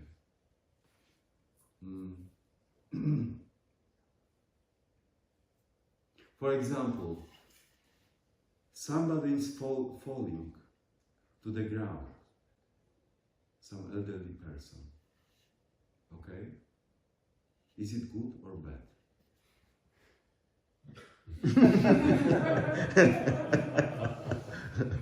You just help. Yes, correct. You know, don't think good and bad. Don't make good and bad. Just help. Okay, so this is Kongan. If you are, you know, in your philosophical, is it good or bad? but mother and child are drowning. Whom you help first? You think, maybe the child. You know, maybe I will help the child. Mother already lived 50 years, so maybe mother. And suddenly, whoa, none. Both drowned. Okay, so you must be very quick. Okay, so you must believe you don't know in your just do it mind. Perfectly connect with the situation. Okay. So our thinking mind sometimes becomes the prison. Okay? What is right, what is wrong, what is better, what is worse. Okay, so that's why the Sunstein used to teach us, only keep don't know and go straight. You just don't know. We call this beginner's mind also, sometimes. So Roshi Suzuki wrote, in expert mind, there are some possibilities, but in beginner's mind, endless. Okay.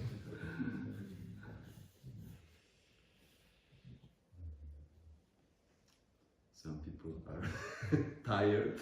No? Okay, so maybe some questions, you know, I don't think we will have sitting, but Really, we can just raising your hand. we can just talk, you know, for But 10 1 hour ago he was minutes. raising your hand. We have He was waiting. yeah, so we have so much practice here, silent practice, that we can still talk for 10-15 minutes. That's gratification. Yeah, Thomas. As a pure beginner, the question is from your or others' experience. Is it common, the headache after sitting meditation, is it a common thing? And does it mean that you are over-tensing instead of relaxing? If it is common to, that headache happens during meditation. Yeah, my question is it common or not? And how we deal about it?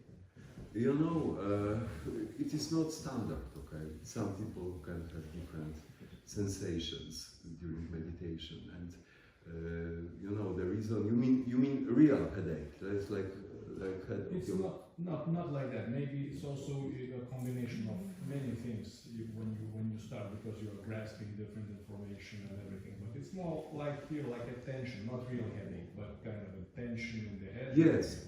Yeah. Yes, of course it is normal. You know, I think that most of us, you know, come here with some things to solve, some overwhelmed by information, some worries about Israel, you know, Iran, Russia, and everything. You know, so we have a lot of worries, a lot of fears, a lot of speculations. So during meditation, we try to free ourselves from these things. That's why there are some techniques, you know, proposed to follow, to apply during meditation, to let all these things go away. But they, of course, they don't go away so easily.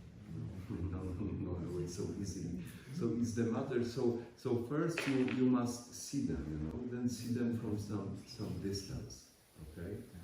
And when we don't feed this mind of fear, when we don't feed this mind of worry, instead of feeding our attention of presence, so the clinging to these worries and this headache becomes, you know, weaker, okay?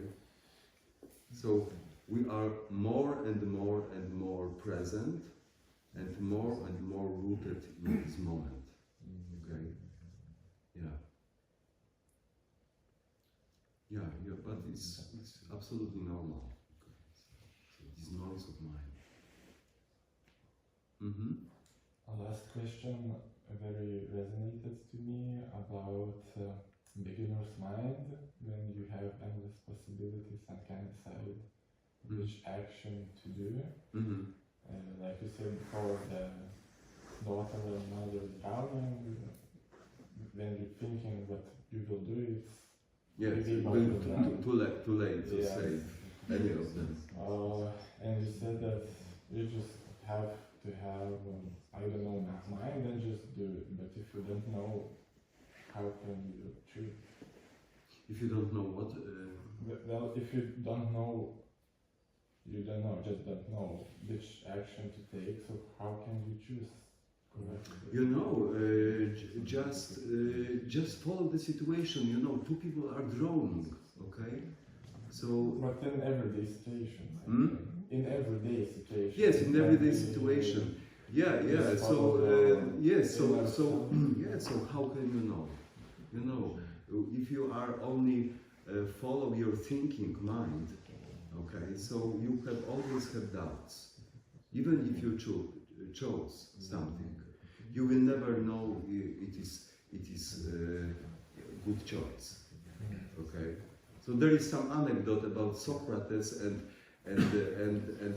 his student, young student, maybe like you, very skillful, intelligent, bright-minded philosopher. And once this young student came to him and said, "Socrates, please help me. You know, I always wanted to follow you. You know, I love you so much, and I always wanted to follow your path, to be this solitary guy, you know, to follow only spiritual paths, you know, this philosophical research. But you know, I met one girl, young girl, you know, and we fell in love. And she want me to marry her and to have children, family. But you know, I love her so much and I want to give her what she wants. But at the same time, I would like to follow you. You know, I think it's my destination. So should I marry her or not?" So Socrates said, "I don't know what to tell you. But I will tell you one thing. Whatever you do, you will regret."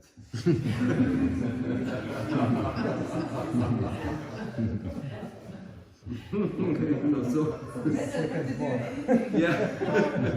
yeah, so you will regret not doing anything. Yeah. So this is thinking mind, okay? So okay, so we must train swimming. Okay, you must train swimming in trust and trust water.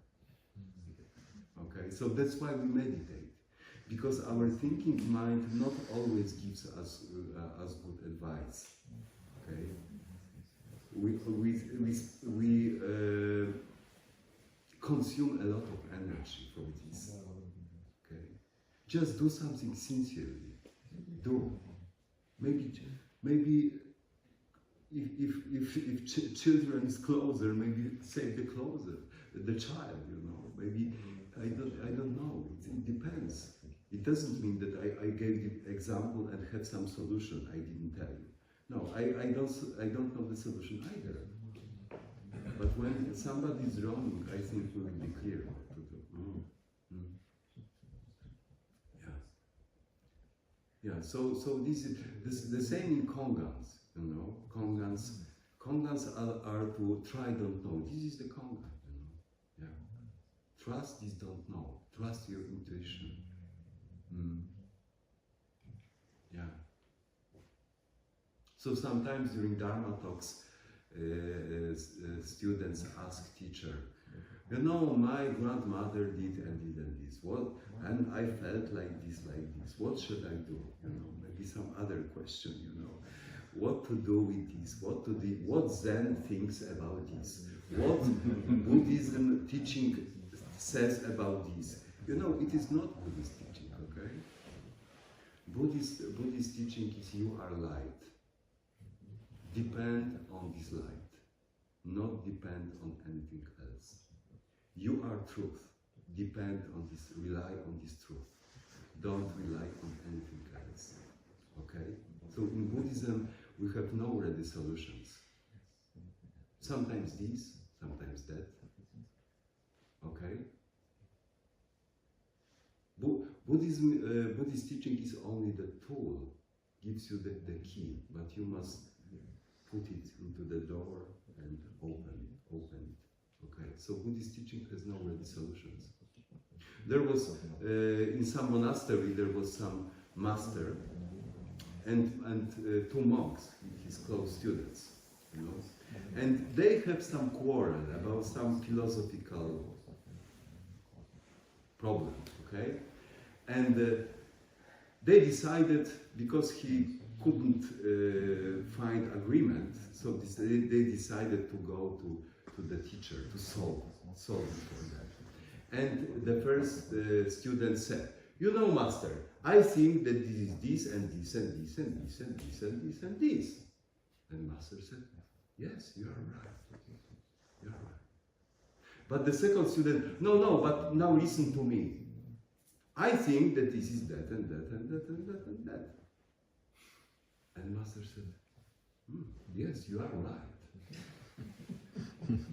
You know, but the attendant standing behind his back, hey master, it is not possible. You know, you said that he is right and he is right. It is not possible. And he said, yes, you are right. Jews stole this anecdote.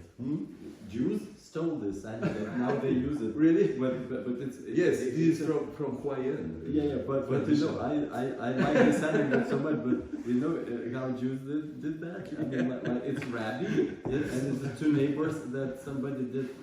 Put the fence not on the right place. Yeah. You know, and then Sarah, his wife, is listening, and except of attendant, it was his wife. Yeah. Oh wow, this is interesting. So you know, there are many anecdotes about Zen Master Sung San. Zen Master Sung San used to teach only go straight. Yes, only go straight. Don't know. Only go straight. And they were driving, you know, car, and they were not sure about the road. Okay, and the Sasanim said, no, only go straight. But the other person, no, we should turn right.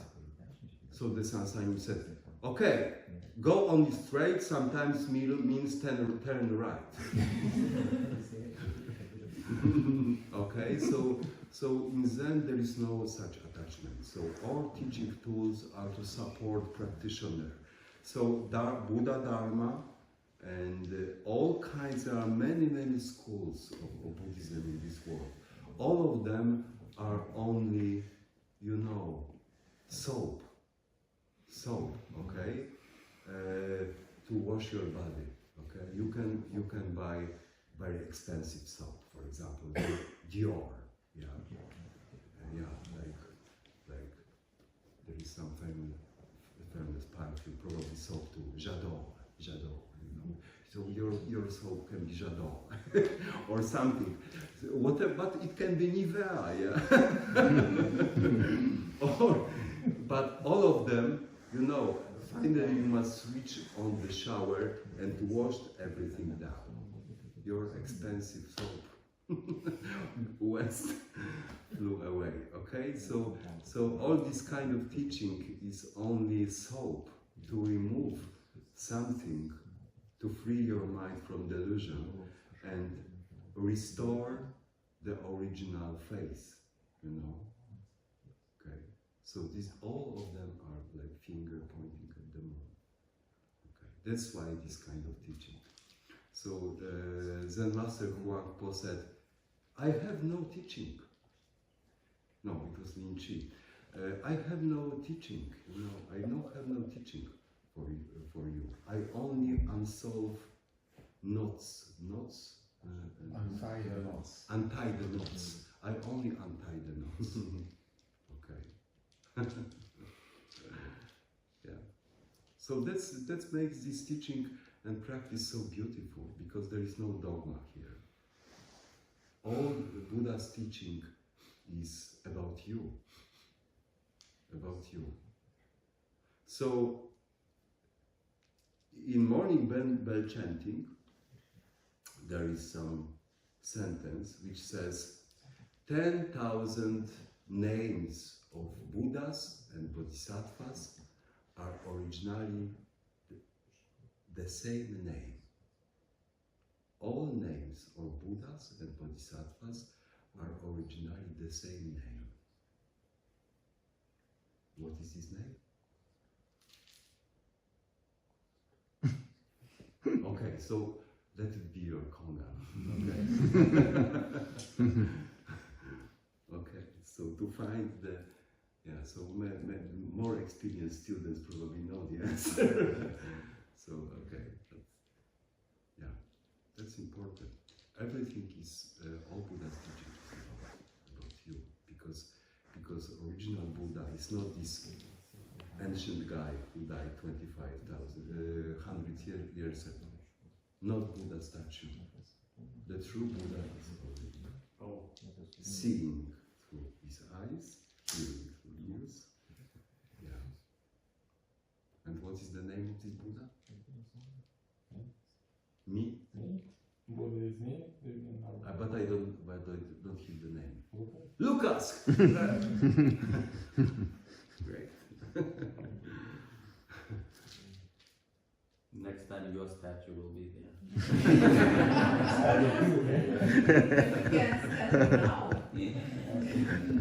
Why should we wait?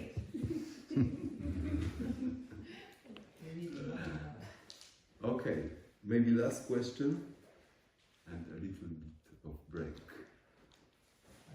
You talked about before long time sitting. How from long sitting you get tensions and shoulders, back, knees, wherever you get discomfort. But from your experience after long sitting periods, does this kind of soften or go away? For example, by getting stable in the center and kind of you're getting energetically balanced, so that this kind of this problem will disappear one day. Yeah.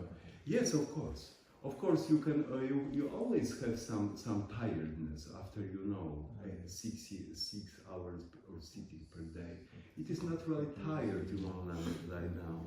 But this tiredness is how if you do some good work, okay, you also feel tired. But everything is okay, but with time, all the tension, when the tension disappears from your mind, also your body will follow this, So many of our tensions in body comes from hidden emotions, some traumas. So some people, complain about some pain in chest, in backbone, But of course, this correct sitting, it's correct sitting. Now for example, my knees are tired. I start to manipulate with my knees because, But when you sit, you are well grounded here. Okay? And let your body stay. Okay, this is natural balance. which makes your spine in correct shape, backbone in correct shape, and you are completely relaxed and open. So your position represents your state of mind. No tension, no clinging, but kind of alertness. Yeah, effortless alertness. You know?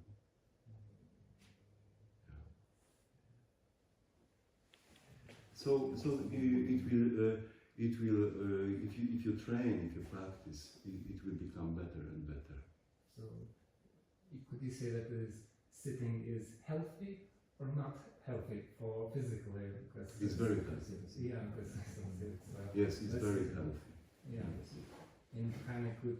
It's very healthy. Also, the sitting in this wide position very good for your hip joints. Very good, you know. So many problems in our civilization is because we spend our life only on chairs. Okay, so this sitting is very healthy, very good. You know, this joint, you know, has very many options. Okay, like this. You know, it's moving around, but mostly we use this in this, only this. Okay, we walk when sit, we walk, sit. You know, maybe lie down. But where is this movement? Completely no.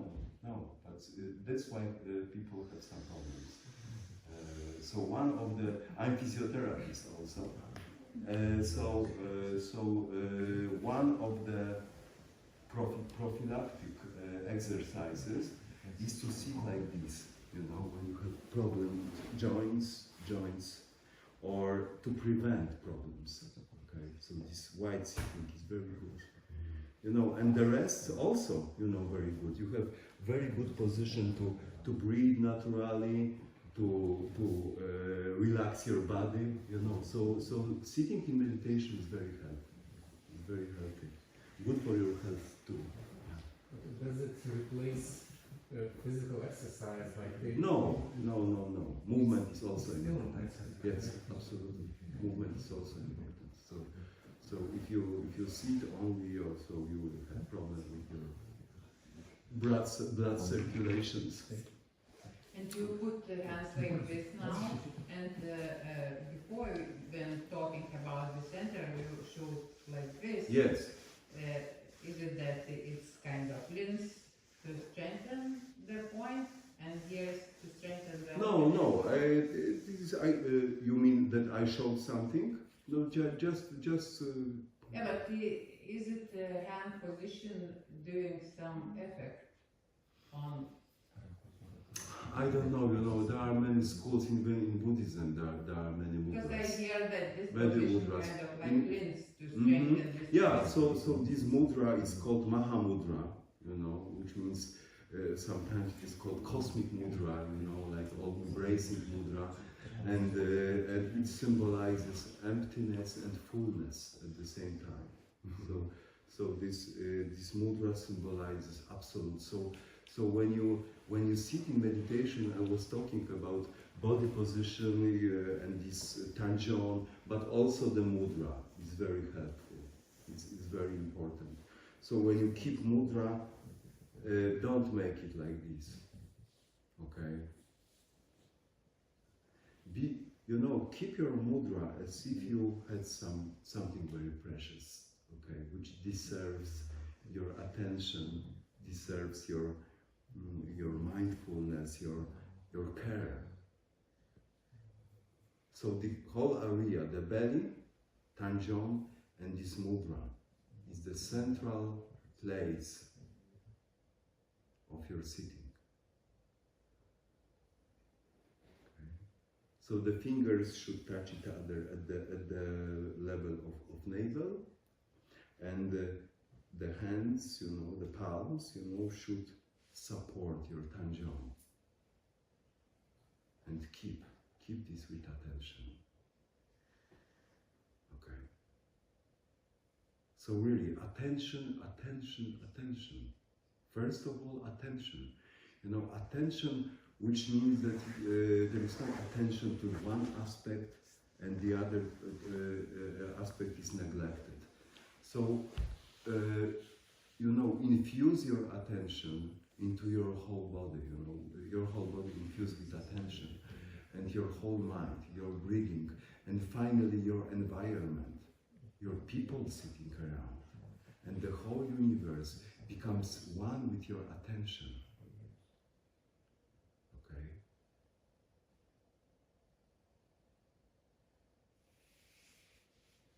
Yeah, this pure presence is very, very important, very important.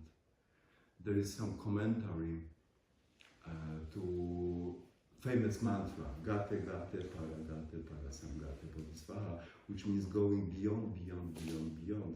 And there is some nice commentary to this mantra. I have this on the wall, in my practicing place. So, so the last part of this commentary is the pure presence is transcending, transcending transcendence, transcending even transcendence of transcendence. This is total awakeness. This is suchness. Okay, this pure presence. So we should. I always say, if you practice Buddha way, sit like Buddha. Okay. Okay. Yeah. So you invite Buddha. So be good temple for this Buddha. Okay. No, with some negligence or be completely aware and awakened. Then your practice will be really, really, really very effective. Very effective. Yeah. Yeah. On statues, there are different pictures, different shapes of hands. Hands? Yeah. Yeah, yes, so some Theravada traditions sit like this. Yeah. Some in Rinzai school there is even some special mudra, they sit like this also. One fist, and as active and embracing and receiving. Yeah. So this, there is also something like this. Yeah, you can see the statues with this kind of mudra. So there are different traditions, but in Zen we practice with this mudra also in some Tibetan Mahamudra practitioners. Also I know in Dzogchen, yes, they use this mudra. Yeah. Sometimes left on right, and sometimes right on left. Okay. But I cannot explain you, I talk with some guy. I hear that it's due to your brain different functions. Maybe. If you put Maybe, closely yes. here, it's foundation like one thing. Yes, one is more intuitive, one is I don't know, So one guy, my friend, but he's very, very experienced. In fact, he should be a teacher, but he's not. In Dzogchen. So he said, but he all know these symbols. For example, when he before meal, sorry, takes some time. I didn't train for so long. He makes something like this. Wow. Can you do it? And if we don't do it, we don't eat? No eating. Before eat, I think everybody must do it. No. But you know what is this? This is the Buddhist cosmos. Oh. So these fingers is Sumeru mountain. Sumeru mountain, and these four corners are 4 continents. According to ancient Buddhist. Please take a photo of this. Yeah. Yeah. Even from here, it's impossible to understand which finger is from which hand. Which one? Yeah. Is it that or is it that? No, that. And when you do that, I see 12. So this is only in Zen tradition. Whenever Zen Master Fujin was asked a question, he used to raise one finger, you know. Oh, that's why. Yes, you didn't know? No, now I know. You know, Zen Master were, you know, sometimes not so much polite, you know, especially Moon with this dry sheet on the stick, you know, it's not dry sheet on the stick. But Zen Master Moon even said something worse, you know, when monk visited him sometimes and asked him, teacher, what is my mistake? What is my mistake? And he said, your mistake is that you don't smell the taste, the stink of your own shit.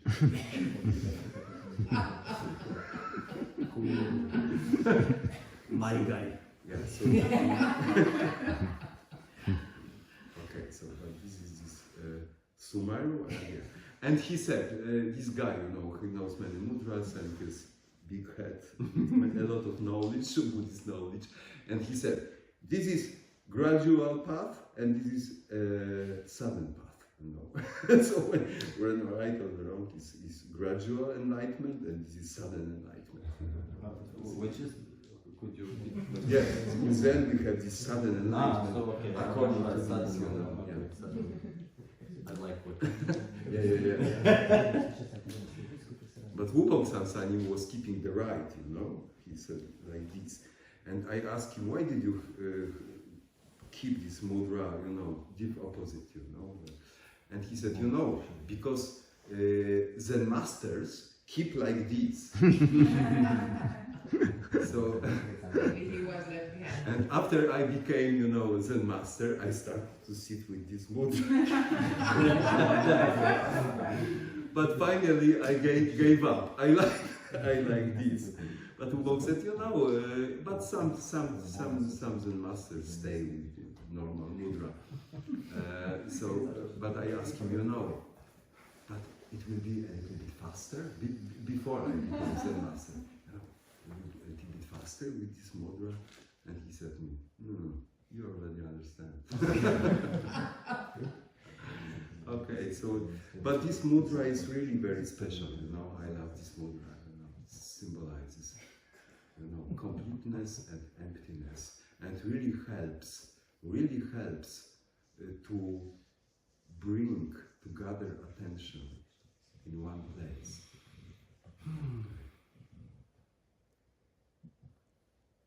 Yeah.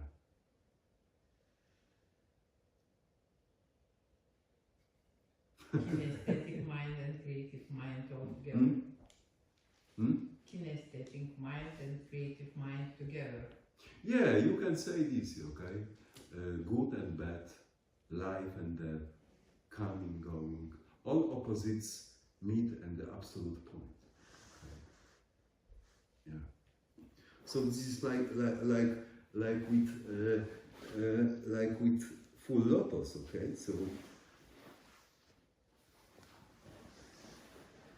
So tell me, this leg is right leg or left leg?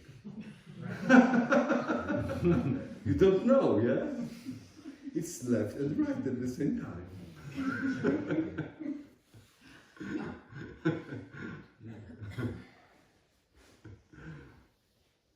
You know that lotus have smell of death and birth in it. Smell of birth. Where? Lotus as such, it's smell. It is both two in one. Sorry, I don't understand. Lotus flower. Lotus flower smells. Lotus flower, yes. The same, like birth and like death. Smells. Because somebody knows how death smells. Why? Really? No, I changed my socks this morning. don't say that. But I noticed that you need new net of You know, yes, I know, you know, but you say about smell of my lotus, oh my God, you know.